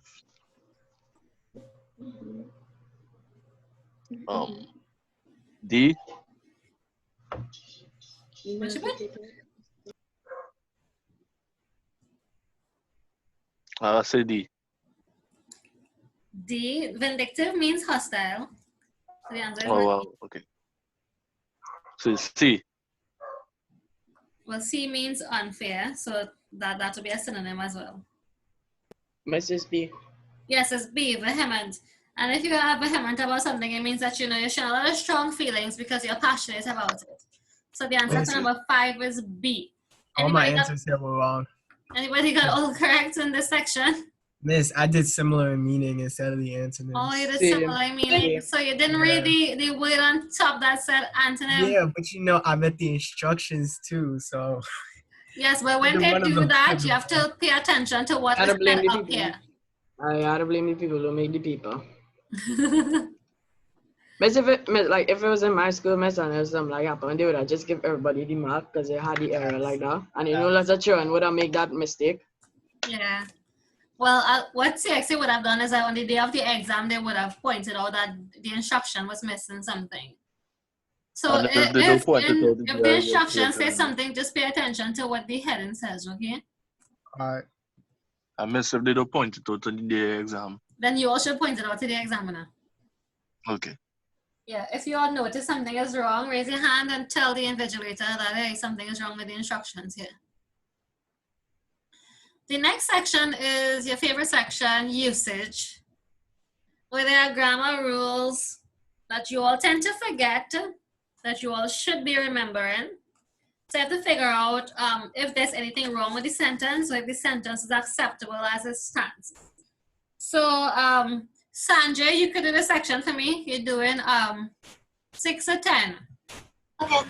So you read the sentence and you tell me what's the error.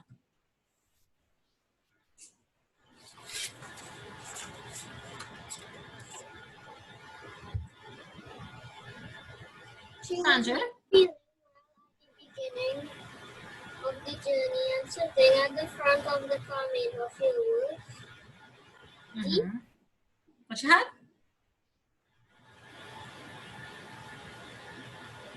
I had D, no error. There's an error. C? C. Nope, not C. A? Yes, the error is with A. That error is with well. It's not supposed to be well. It's supposed to be what? This is a common mistake that we make in English. Supposed to be good. It's supposed to be good, yes. Because we use good to describe nouns. She was not feeling. Oh, well. Oh. Yes, it's supposed to be good and not well. So we use good as an adjective. So we use good to describe how she's feeling. So that's an adjective. And when we're using well, well is used as an adverb. And we know that adverbs usually they describe the verbs, right? So she was not feeling well. Well is describing her. So the answer is supposed to be good, because we use good as an adjective. Number 7, Sanjay. Mary, will you please fill up the buckets before the water supply is cut off? B? Did you have D as in dog? No, B as in bat. Yes, full up. It's just supposed to be, could you please fill the buckets? Because you're being redundant when you say full up. If you're filling something, you could only go up, right? It can't go down. So the error is number 7 is B, good. Number 8. Any disease of the bones and joints which are due to deficiencies in a single nutritional factor can be prevented. D, no error. There's an error. B? Nope.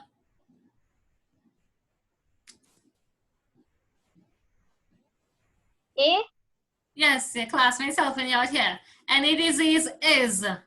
Once you see the word any, it takes a singular verb. So any disease is due to deficiencies. So the answer for number 8 is A, supposed to be is. Good. Number 9. No one in the island seemed to know where the Prime Minister could be located at, even though there was a nationwide search for him. A? A? No, not A. Why you had A? It seemed wrong. It's correct. It's not A, is the error. B? B. That at is not supposed to be there. So it's supposed to be no one in the island seemed to know where the Prime Minister could be located, even though there was a nationwide search for him. So number 9 is B. And the last one for you, Sanjay, number 10. No sooner had he entered Kathleen's living room and begun preparations for the feast when there was no rap at the door.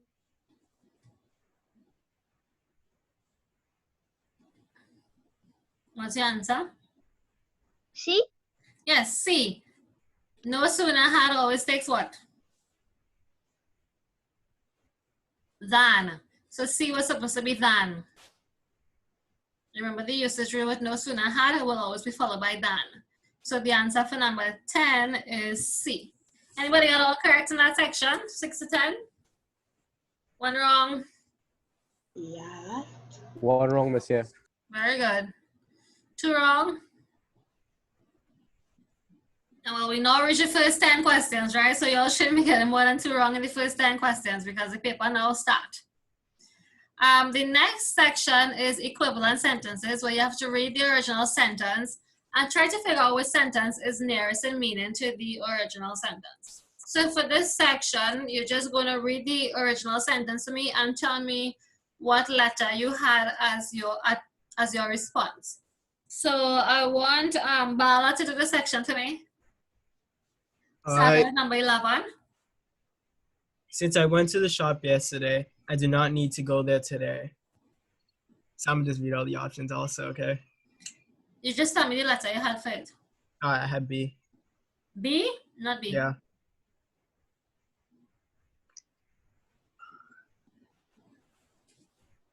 It's not B. Yes, I have D. Wait, C?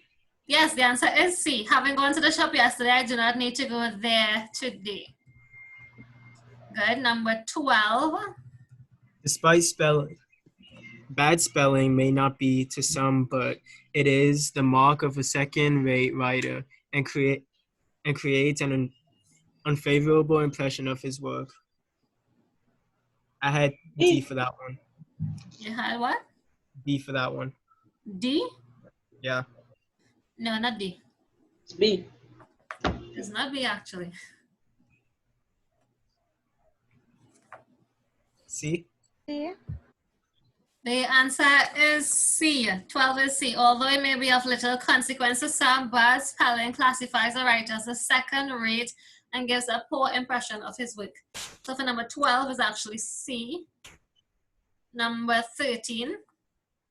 According to the witness, he did not see the accused man near the scene of the crime. B. Yes, B. Very good. Number 14. The firemen rushed to the scene of the fire only to discover that they were unable to save the building. A. Not A. Miss, is it D? Yes, the answer is D as in dog. Despite their speedy arrival at the scene of the fire, the firemen found out that the building could not be saved. Good. And number 15. The accident was due to the wetness of the road and not necessarily to careless driving.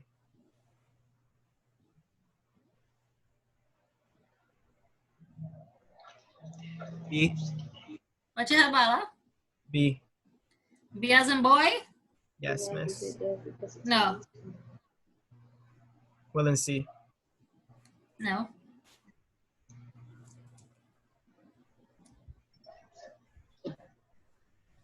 D. The answer is D. The driver was involved in the accident not necessarily because he was careless, but because the road was wet. So the answer for number 15 is D. Thank you, Bala. Anybody got all correct in this section? I got one wrong. One wrong? Miss, wait, what was B again? 12? Number 12 was C. Okay, thank you. You're welcome. Anybody got one wrong? Two wrong?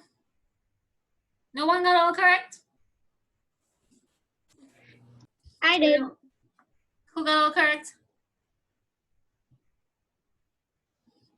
So we know that we have to work on reading sentences, trying to say the same thing. Reagan, number 14 was D as in dog. So we know that we have to work on reading stuff where you say the same thing but you're using different words, because that's basically what equivalent sentences are. And you will see that this has a lot to do with summary writing as well, because you have to restate the same point, but you have to use words different from the original. So for the spelling section, items 16 to 20, so there may be a word that is spelled wrong, or there may not be a word that is spelled wrong. So for number 16, I would like... I'm going to do it. I'm going to do it. Okay, sure. So read the sentence and tell me which letter is the answer. Okay, number 16 is the nurses were allotted separate quarters because the main building could not accommodate them all. B. Yes, B, separate. Spell separate for me. SEPARATE. Yes, it's supposed to be ARATE. Good, number 17. The foreign ship was impounded for polluting our territorial waters. C. For number 17, yes, the answer is C. How do you spell territorial? TERRITORIAL. Yes, it's supposed to have 2 R's before the I. Good. Number 18. Even though the boy had demonstrated his innocence, disciplinary action was taken against him. C. Number 18 is C. How do you spell disciplinary? DISCIPLINERY. Yes, it's supposed to be ARY. Good. Number 19. The doctor recommended the patient spend a period of convalescence. Convalescence in the country in order to recuperate fully. D. No error. Yes, D, no error. And the last one, number 20. While the secretary was advising the young woman Her discourteous nephew mischievously made faces at her. C. Yes, spell mischievously. Mischievously.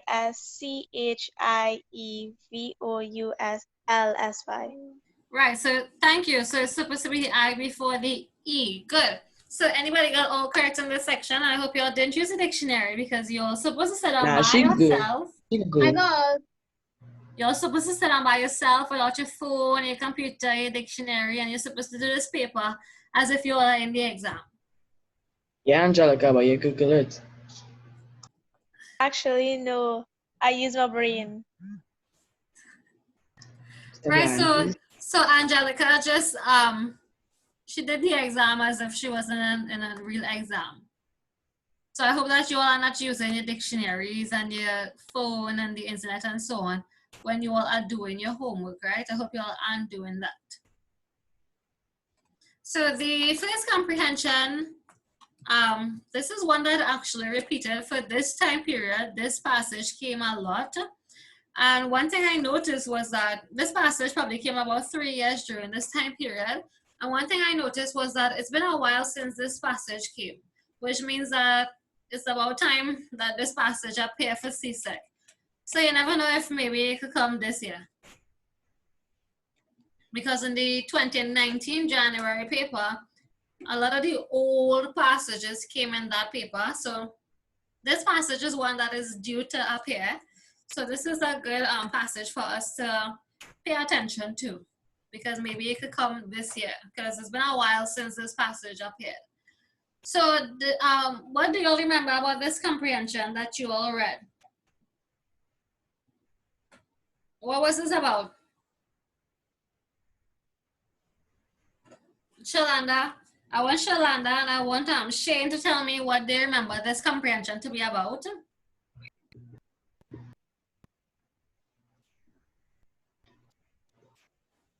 And there are lots of questions on this from numbers 21 to 36.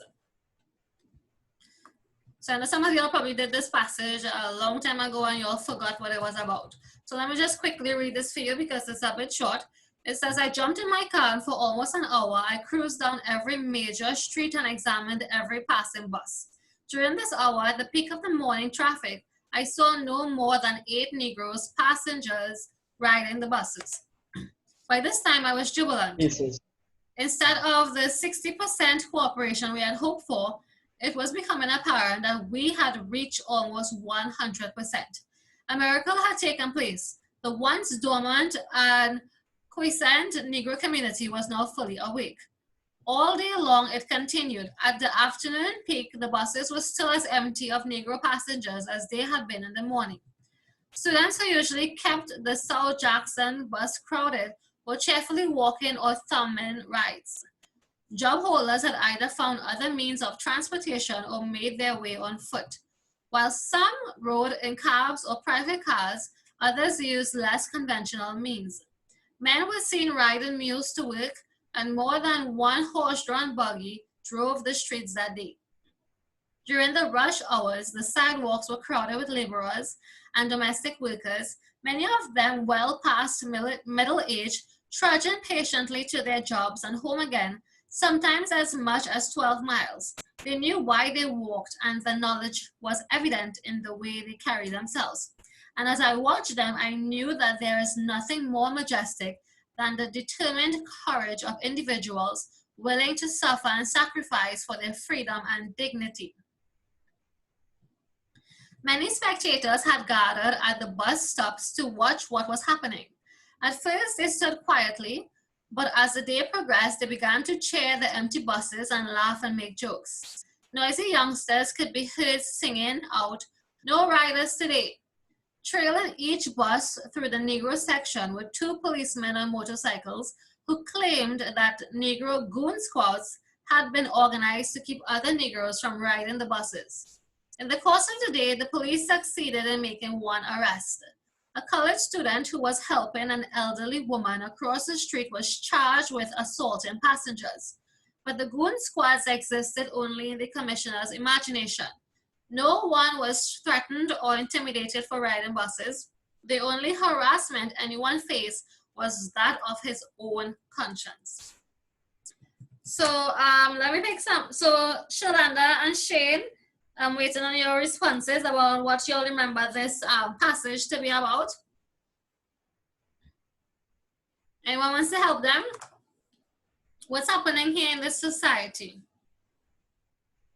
Where is the story set? What country? Anyone knows which country the story is set in?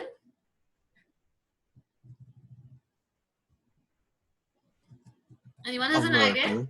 Is the story set in Trinidad? No, America. No, miss. America. Yes, it's set in America because we know that they mentioned South Jackson, right? Anybody here knows about American history? A little bit. Okay, what do y'all know about Jackson? Nah, I don't know what's that, but I can Google him. What do y'all know about South Jackson in America? About that society? Where are the Americans? Hawa, Mamadou, Bala. What do y'all know about Jackson, Mississippi? Not much. I'm sure y'all learned about Jackson, Mississippi in history class. I mean, I know about the Jim Crow law and all that stuff, and like Rosa Parks. I can tell that this is what In a that's bit of your attention. clean. Clean what? Reagan, aren't you from? Reagan, aren't you from America? Yes. So Reagan, Mamadou, Bala, and Hawa, what do y'all know Knows about Jackson, nothing. Mississippi?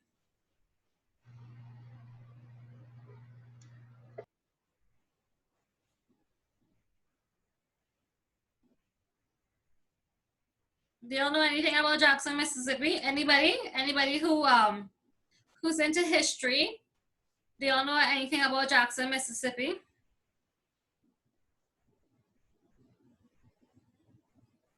Well, are you using this time to Google? Based on just what this extract is saying, what is happening in Jackson? It says South Jackson. Well, it's short for Jackson, Mississippi, right? So what do you think is happening based on this little excerpt? What's happening here? What's happening in this passage?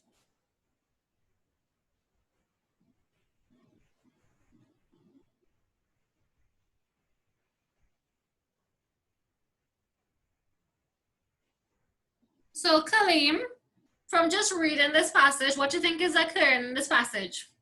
Miss, you're breaking up, miss. Miss, am I breaking up? We can sit over. So I said, Kaleem, based on what is being said in this passage here, what's happening?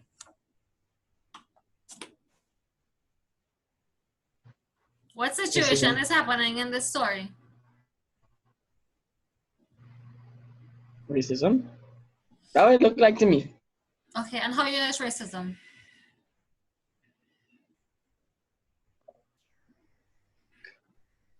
Because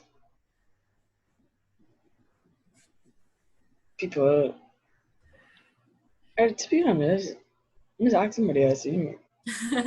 Okay, so Reagan and Bala, Hawa, and Mamadou, they don't know. But basically, tell me if you all got this from reading the the extract. Raphael is saying that bus boycott. Yes, they were trying to boycott the bus system. So what's happening here is that the Negroes in the society agreed that they weren't going to use the bus to travel, right? They were doing like, a sort of silent protest where they were boycotting the bus system, right? So we get an idea about a bit of tension between the Negroes and the whites in the society. If you all know about Jackson, Mississippi, you know that it's an area in America where racism is at its very highest. There are a lot of racist people, and people still behave as if they're in slavery days in Jackson, Mississippi. A lot of people are very racial in that part of America. So what's happening here is that we're having a bus boycott where the Negroes are deciding that, you know what, we're going to do a bit of a silent protest. We're not going to use the bus system, and we're just going to walk to wherever we're going. And we know that the Negroes are being faced with opposition from the police, and the police being white. and they're saying that, you know, that the motorcycles were trailed behind the buses, and the police came out and they made an arrest, and they arrested a college student who was helping an elderly woman across the street, and they charged the student for assaulting passengers. So they're basically trying to show, you know, how absurd this whole situation is, that, you know, someone got arrested for helping an old lady across the street, right? An elderly lady across the street. So we know that there's some sort of conflict taking place in this passage between the blacks and the whites, and they are having a bit of a protest because of the for the bus system, where they are showing that, you know what, we're not going to use what the white people implemented in society. So just for today, we're going to decide we're going to walk to work. We're going to use less conventional methods of reaching to work.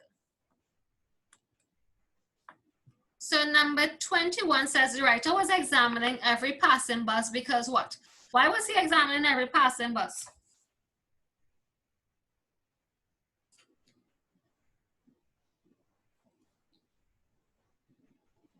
Musa, why was he examining every passing bus?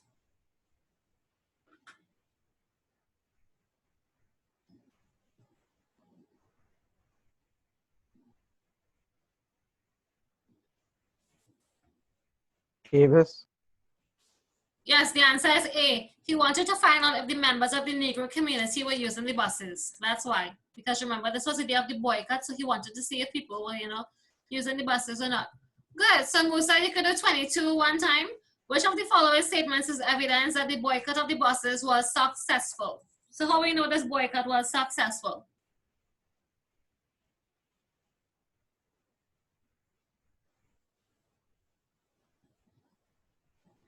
Yes, Musa, you're doing number 22 as Seamus. well. D. What you had? D. Yes, A, because there were only 8 Negro passengers riding the buses. Good. So you do all this section, Musa, up until 24.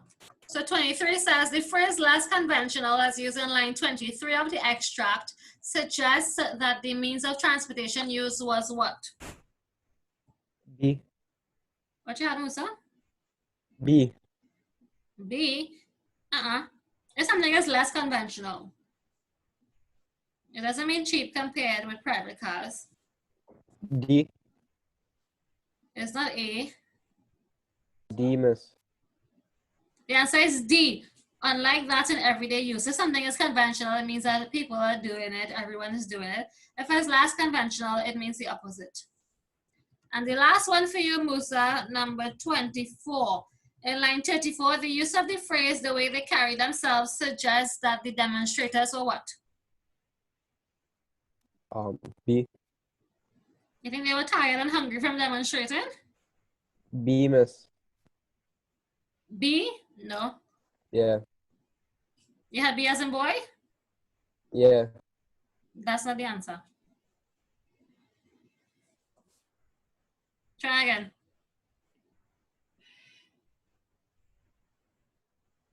C.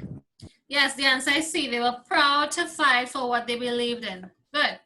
Thank you, Musa. Number 25.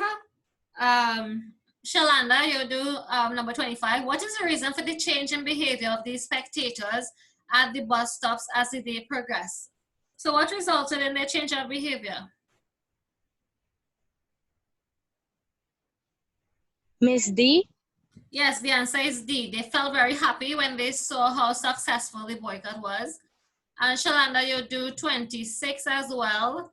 The real reason that the college student was charged in line 53 was because what? What was the real reason why this student was charged?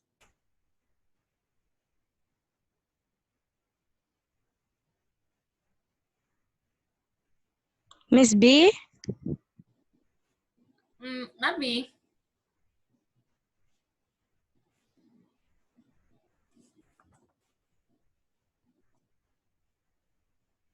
Well, the answer is not A, because A is what they said. They said that he was charged for helping an elderly woman, right? But just the fact that they say the real reason, we know that there's something else. So what's basically, you know, the hidden reason why this person was charged? Don't you think that the crime that this person was charged for was ridiculous? Like they were just looking for a reason to charge this person?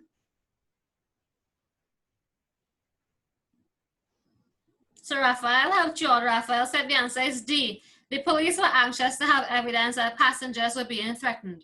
So that's the answer, D. Good, Raphael, you could do number 27. The phrase assaulting passengers in lines 53 to 54 is put in quotation marks to do what?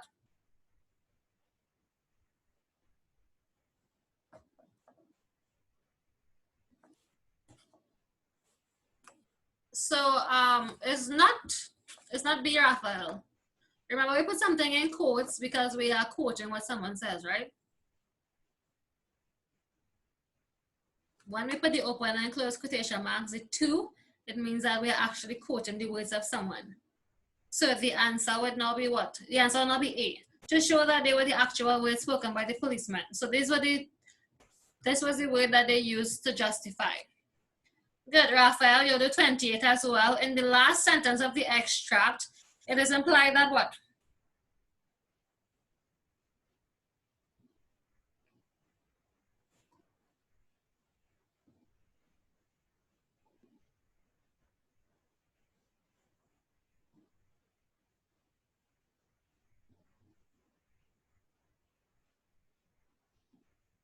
Raphael, what you had for number 28?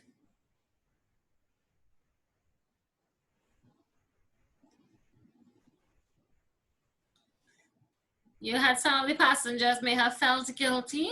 B? Not B.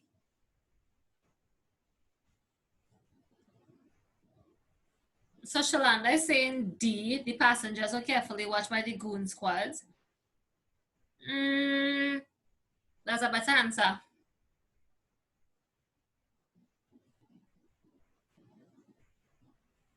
Yes, the better answer was A. The passengers were terrorized and made to feel afraid.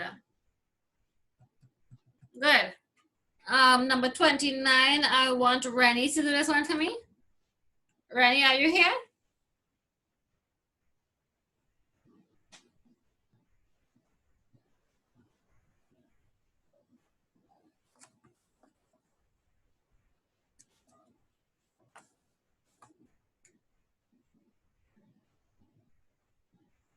Okay, so Rennie is not here.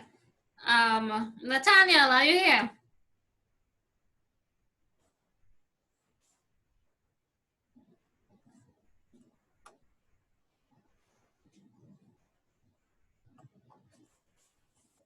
Okay, so Nathaniel is not here. Jeremiah?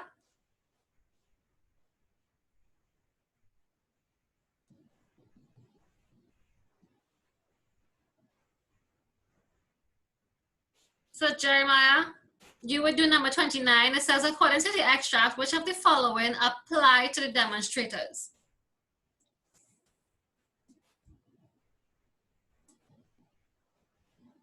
So what you had for number 29?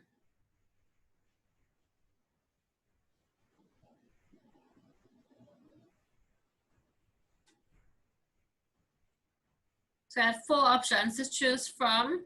It's not B actually.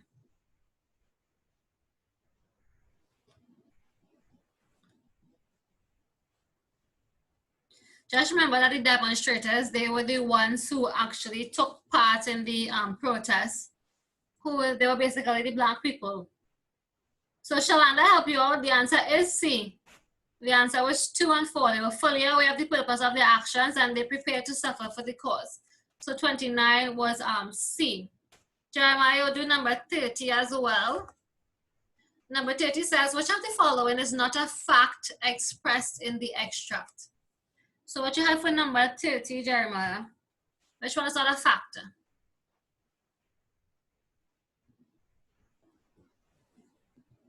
Yes, the answer is B. Passengers were persistently troubled by organized goon squads. Because remember, they said the organized goon squads only existed in the mind of the commissioner.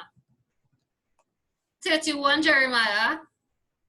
Which of the following phrases best describes the mood of the writer? So how do you think this writer is feeling? Who is writing this extract first? How is the writer feeling?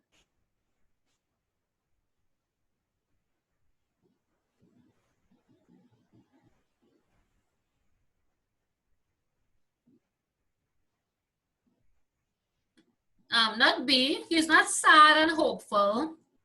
How was he feeling? He said that he was jubilant.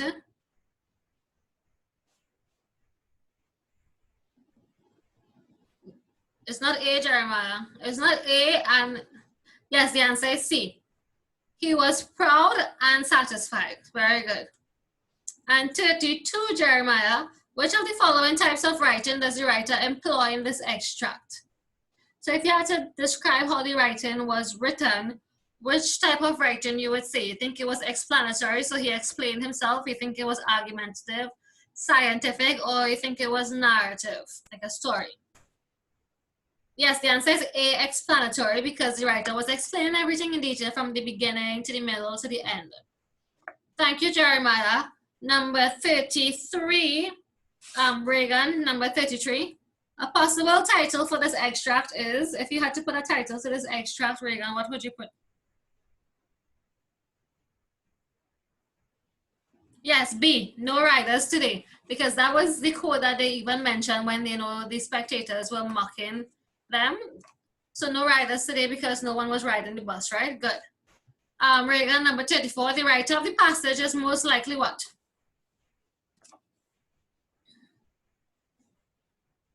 Yes, the answer is A, the writer is a supporter of the boycott. Good. Number 35, Reagan, according to the writer in paragraph 3, the courage of the protesters could be seen in what?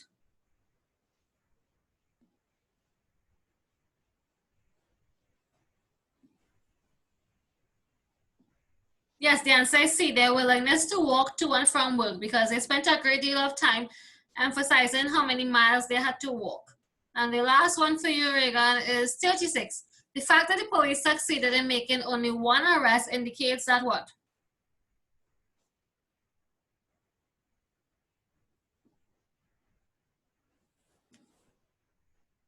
Yes, D, that there were only a few Negroes riding the bus. Because remember, there weren't much people to arrest, because many of them, they decided to boycott and not partake in the riding of the bus for that day. Very good. Thank you to all who answered the questions in this section. This next section, does it look familiar to you all? This comprehension, do you all remember where you all did this comprehension? Anybody remembers where this passage is from? And it was in the book with the 12 units or so. No. Oh.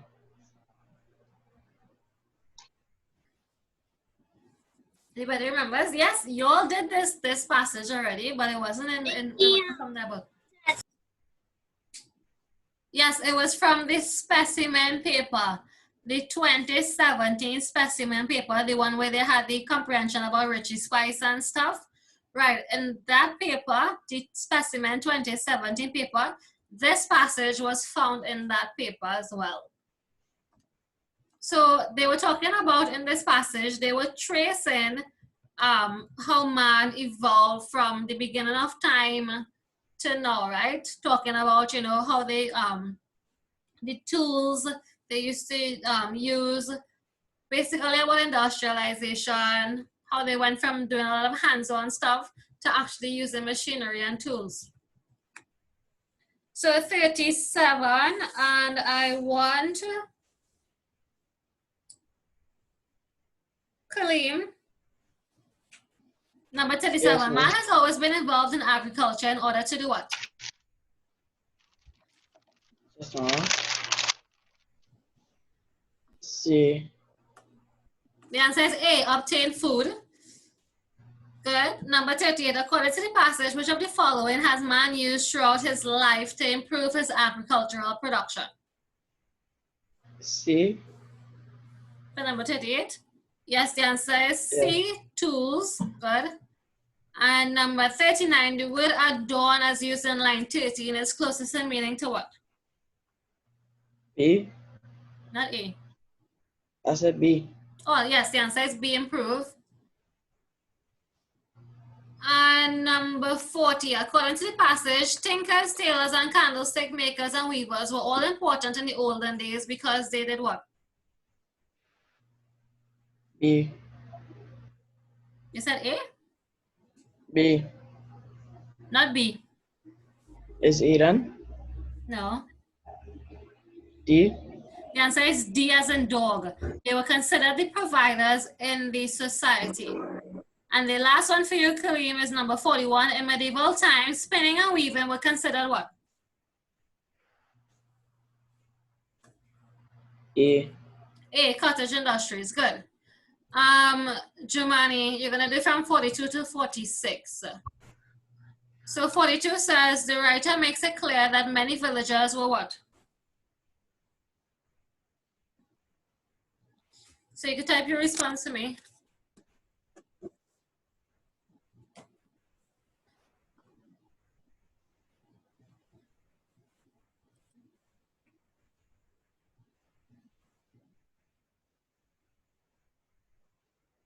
I know Jumani was having problems hearing me. I don't know if you are still hearing me, but I want you to do 42 to 46.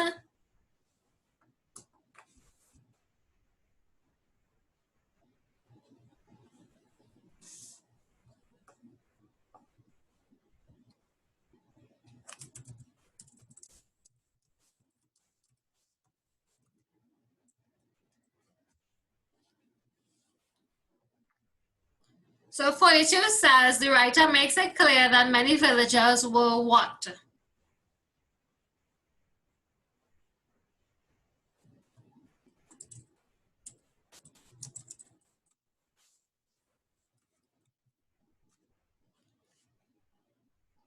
Anybody has an answer for 42?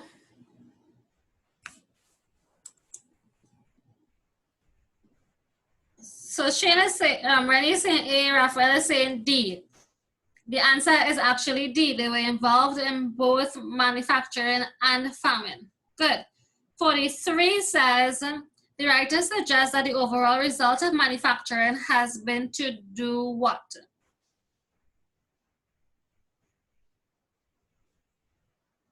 Yes, the answer is D, raise living standards. Good. And Jamani, you'll give me the response for 44 to 45 and 46 as well. So 44 says, from the passage, it is evident that what?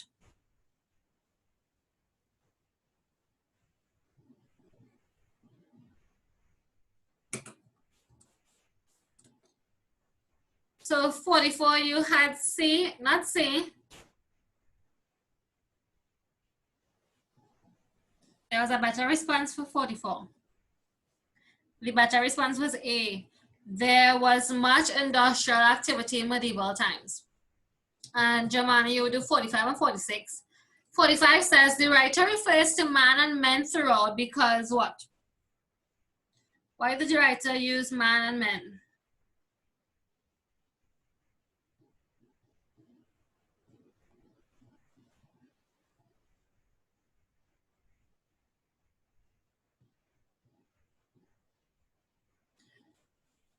So you had A, the answer is not A, he's writing from a male point of view. The answer is actually C. This is a conventional way of including both sexes. So when we say man and men, we mean both male and female. Because we know that long ago, the women, they used to assist in the agricultural field as well. And the last one for you, Jumani, is number 46. Which of the following would be the most suitable title for the passage? So if you had to give this passage a title, what would you use? So for 46, you had D, the progress of man. Okay, this is a more subjective one. Anybody had anything else besides D? The best option, the progress of man, is like halfway correct. The best one is B, the Industrial Revolution, because they were talking about how man started using machinery and tools. So that has to do with the Industrial Revolution, how the industry has changed. So the best answer for 46 is B. So thank you, Shane. Shane said B there. So you all would have seen this passage already when you all did a specimen paper. Just a few additional questions they added to it. This next section is advertisement. It says, newly renovated snack time restaurant, 46 Queen Street, Queenstown. Too late to reach home for lunch? Rush into snack time. Want a bite after the show? Drive into snack time. We serve juicy hamburgers, tasty hot dogs, refreshing milkshakes, delicious ice creams and sundaes in the twinkling of an eye at snack time. So this advertisement was pretty short. It was very straightforward. All the information was basically right there, right? You just have to try and figure out what the answers were. So let's go to Mamadou. 47 says, in the phrase newly renovated in line 1 suggests that the what? What does that mean? When they say newly renovated, Mamadou, what does that mean?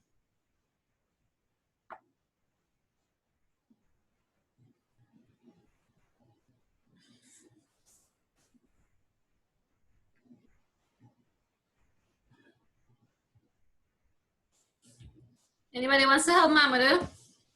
Oh, Mamadou says A. Very good. The answer is A. The surroundings look more attractive. Good. And you will continue as well for 48. It says in the passage, in the twinkling of an eye, it means the same as what? So what does that mean? The twinkling of an eye for 48.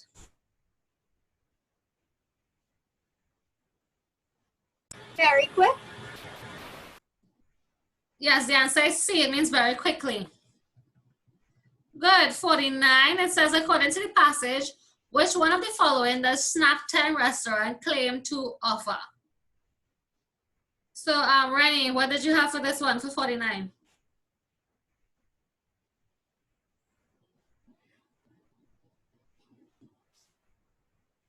So, Mama was saying C is not A, Rennie. The answer is C. They didn't mention anything about the prizes, so that's why the answer wouldn't be A. The best option was C, prompt service and enjoyable snacks. Rennie, you can continue with number 50. It says, this ad is designed to appeal to all of the following except the what?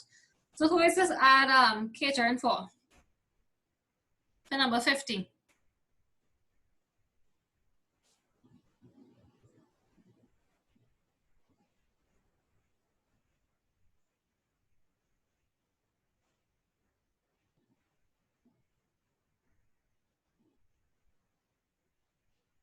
Well, just remember, the key thing is that they said this advertisement is designed to appeal to all of the following except. So who would this not appeal to? It says except who? So everybody else it will appeal to except one particular group of people.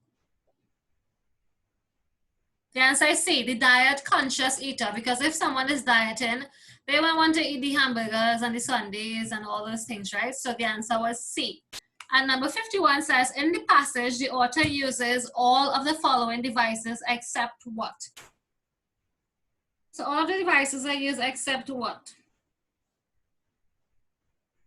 Rennie, you can give me the answer for number 51.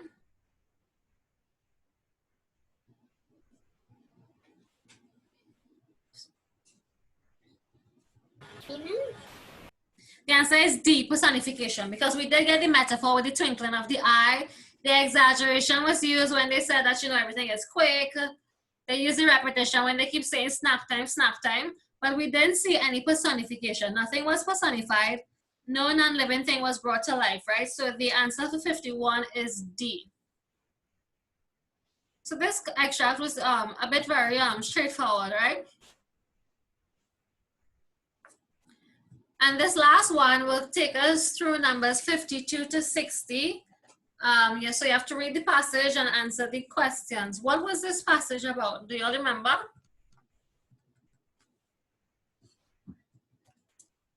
It says, land and air and water filled with living things, but apart from mankind, they scarcely ever change, or if they do, it is over vast periods of time. Ferns grow and fish swim just as they did long before man walked upon the earth.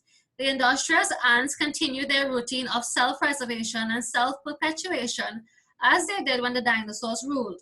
But man, in his comparatively brief history, has transformed both the world and himself.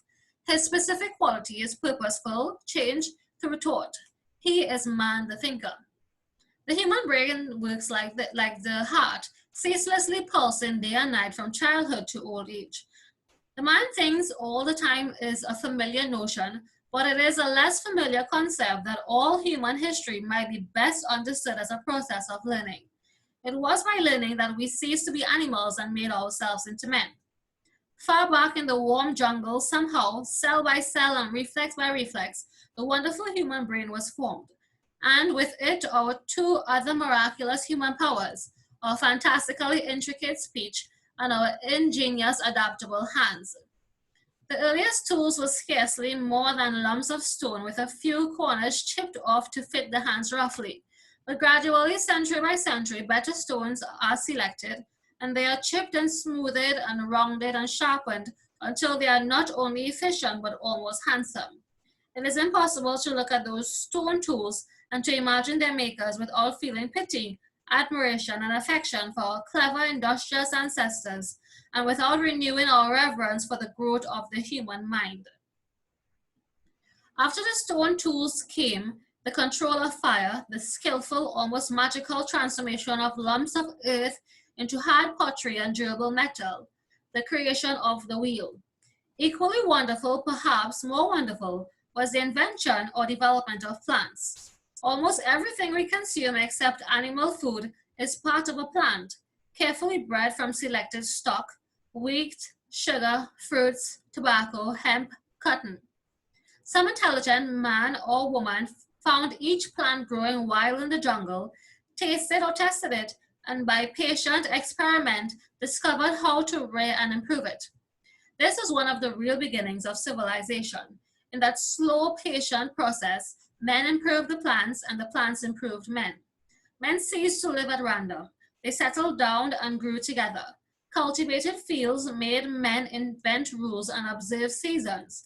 Therefore, laws were devised, the calendar was established, and astronomy became a science. By such and other growth, we moved from primitive animalism through primitive human savagery to civilization. So what was this passage about? Alicia Maloney.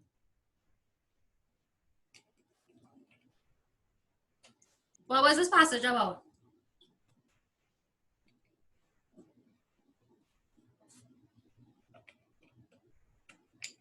Anybody wants to help Alicia? I just read the passage for you all. What was it about?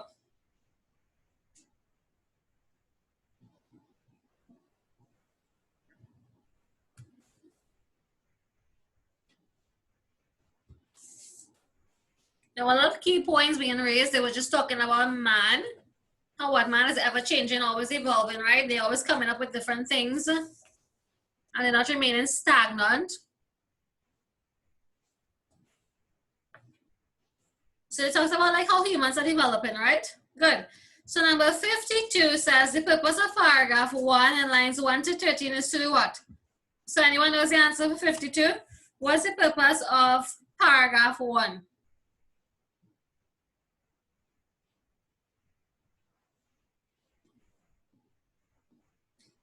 The answer is C. The answer is C, to show how man has transformed the world and himself. Because that was the main idea that they were getting at about man transforming the world and himself. 53, Sandra, you'll do this one. It says the writer's use of the phrase "as they did when the dinosaurs ruled" is intended to do what? Why did they make reference and they said "as the dinosaurs ruled"? Sanjay? A. Not A. I have D. Yes, the answer is D. To indicate the length of time which has passed, meaning that you know that this was a very long time ago. Good. 54, Rennie. In lines 14 to 15, the writer's comparison between the human brain and the heart. Why was that comparison made?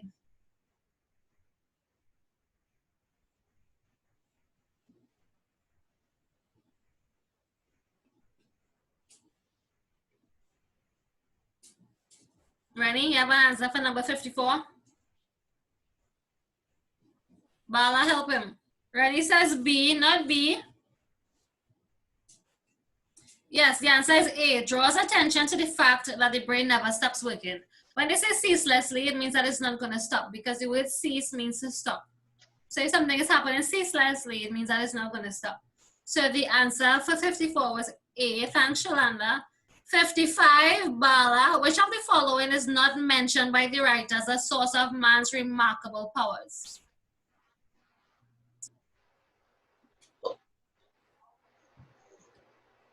Miss D. D. Oh, we have different answers. Miss D. Everybody had D? Anybody had anything different?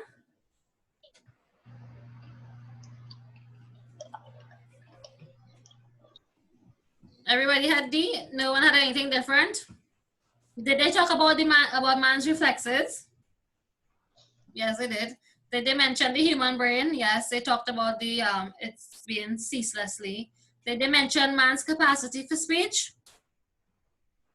They did. And the dexterity of the human hands. What does that mean? What the hand's capable of doing and stuff. Yeah, like you know, like if they are skilled. And was man skilled? Yes. So that was the answer. D. Let's say which of the following is not mentioned by the writer.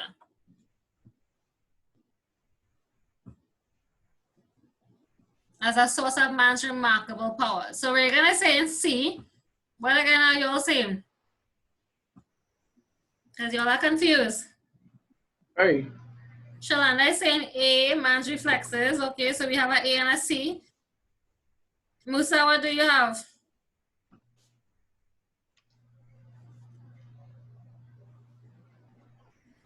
Both Just of them. remember, they say that is not mentioned by the writer as a source of man's remarkable powers.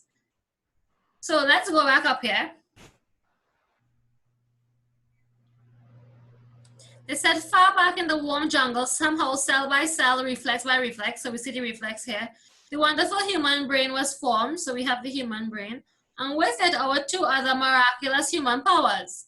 Our fantastically intricate speech and our ingenious adaptable hands.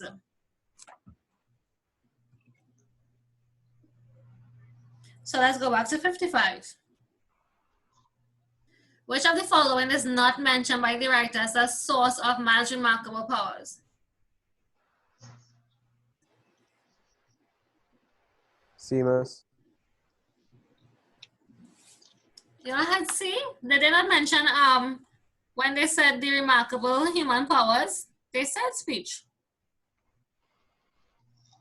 They said our two other miraculous human powers, our fantastically intricate speech and our ingenious adaptable hands.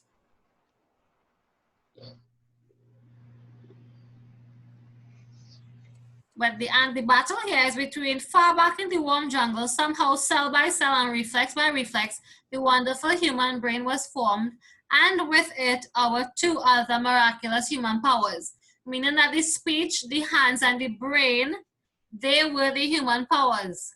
So which one is not the answer?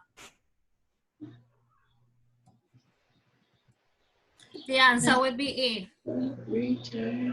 Because they said the human brain along with the speech and the dexterity of the human hands, those made up the human powers, but not the reflexes. Good. 56 says, according to the writer in paragraph 3, one quality of our tool-making ancestors was that they were what? Anyone has an answer for 56? One quality of our tool-making ancestors was that they were what?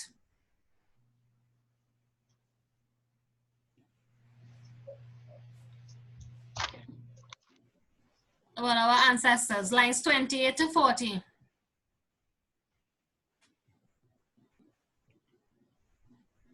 Lines 28 to 40 was, they were talking of, this paragraph, when they were saying that the tools were scarcely more than lumps of stone. Then they said by century, the stones were selected, they were chipped, they were smoothed. And they said it's impossible to look at those stone tools and to imagine their makers without feeling pity, admiration, and affection for our clever, industrious ancestors. They describe the ancestors as being industrious. If you know the meaning of the word industrious, then you'll be able to figure out the answer for 56. If someone is industrious, then they are what? And that will be the answer for 56. What does the word industrious mean? Miss, I want to say hardworking. Yes, the answer is C, hardworking. If someone is industrious, it means that they are hardworking. So the answer is C, hardworking. Good. 57 says, the writer's intention in lines 28 to 40, the earliest tools were of the human mind, is to what? Why did the writer say the earliest tools were of the human mind? C. Yeah, C, to underscore the slow process of the change. Anybody had any different answer?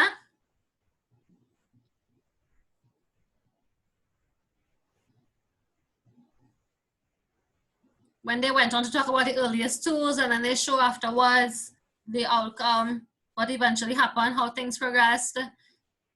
What did you have for 57? Reagan, what did you have? So Shalanda is saying B. Reagan, what do you have?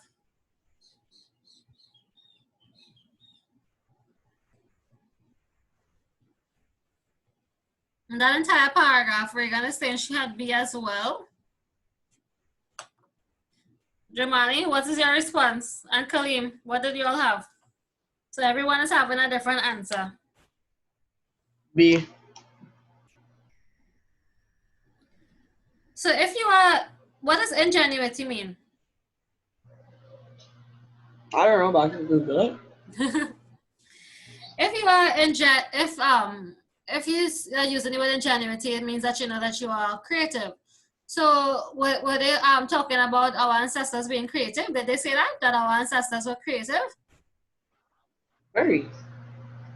Did you all think that they were highlighting how creative they were? Because a lot of you are saying B. Were they creative? Then they just mentioned the tones basically looking the same.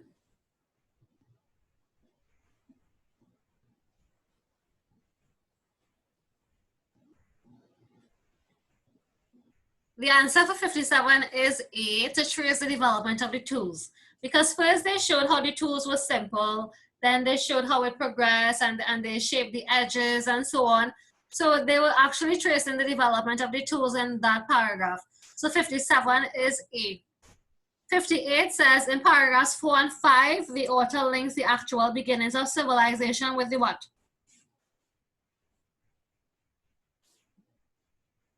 So in the last two paragraphs, Raphael, what you had 58.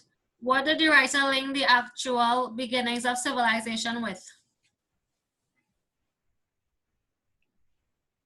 Was it the observation of seasonal change, cultivation of plants, establishment of the calendar, or the discovery of the stars?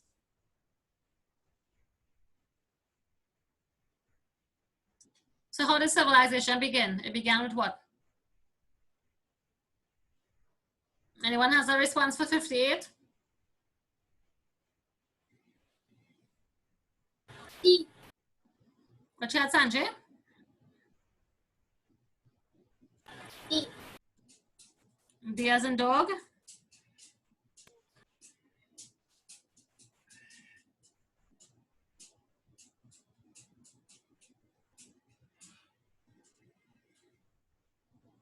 For 58, they were actually, the answer is actually B, when they were talking about the cultivation of the plants. That's when civilization actually began, when man began planting. And 59 says, according to the passage, in what order did the following accomplishments take place? So you have to rank this from what happened first, second, third, and fourth. So 59, the answer is B. We started off with the first one, then the fourth one, then the third one, the second one, and the fifth one. So 59 is B. And the last one, number 60, it says, which of the following is not suggested by the writer as a feature of civilization? So number 60, Hawa.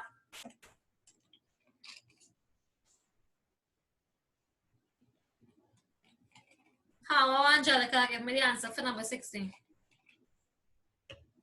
Miss, how I went to the bathroom. Oh, Angelica, give me the answer for number 60.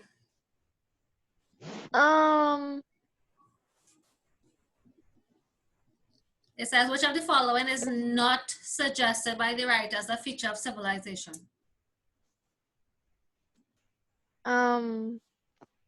Is it B? It's not B. Okay. Shalanda is helping you out here. Shalanda is saying that the answer is D, and which is true, the domestication of animals. They did mention that. So that one is the answer. The answer is D. Put your total out of 60 for me and send me your total. Talia, Max, put your total out of 60.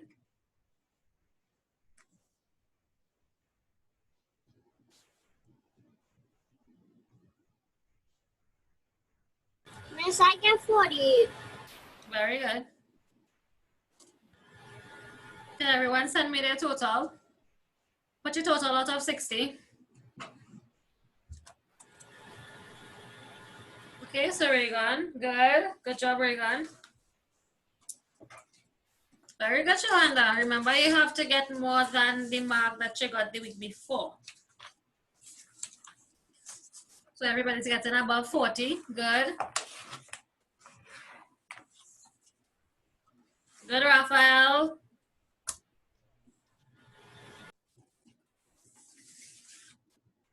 Very good, Nathaniel.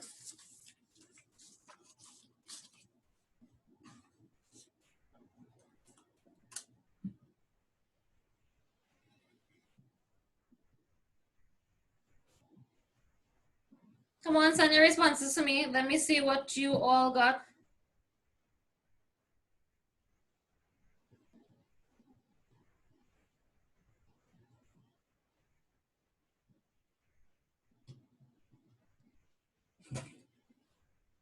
Very good, Kaleem. Hawa, you're just missing one mark again. Very good, Jamani and Bala. Very good. Everybody's getting above 40. Good work, Alicia and Jeremiah. Very good work. So just remember right now, very good, Sanjay. Just remember right now, everybody should be getting above 40. Trust me, as long as you get above 40, there's a good chance for you to get up high grade in CXC, right? But if you get above 50, that's even excellent, right? You know for sure that you're gonna get a 1 hour distinction if you get above 50. So just remember, try and keep aiming to stay above 40. And I want you to try and go into your 50s. So I sent you homework in the WhatsApp group. It's another multiple choice paper. I want you all to do the same thing. Set time yourselves. Do it in 1 hour and a half. Don't use any devices or any books. Sit and do your homework. And we would resume to next week, Thursday. At the same time, please be punctual to class. Please sign in before 1 p.m. And we will correct the multiple choice paper that I sent already for you all for homework. And we'll be diving into more multiple choice papers as the next 2 weeks progress, because these are just the last 2 weeks and we'll be doing lots more revision. So are there any questions before we conclude class?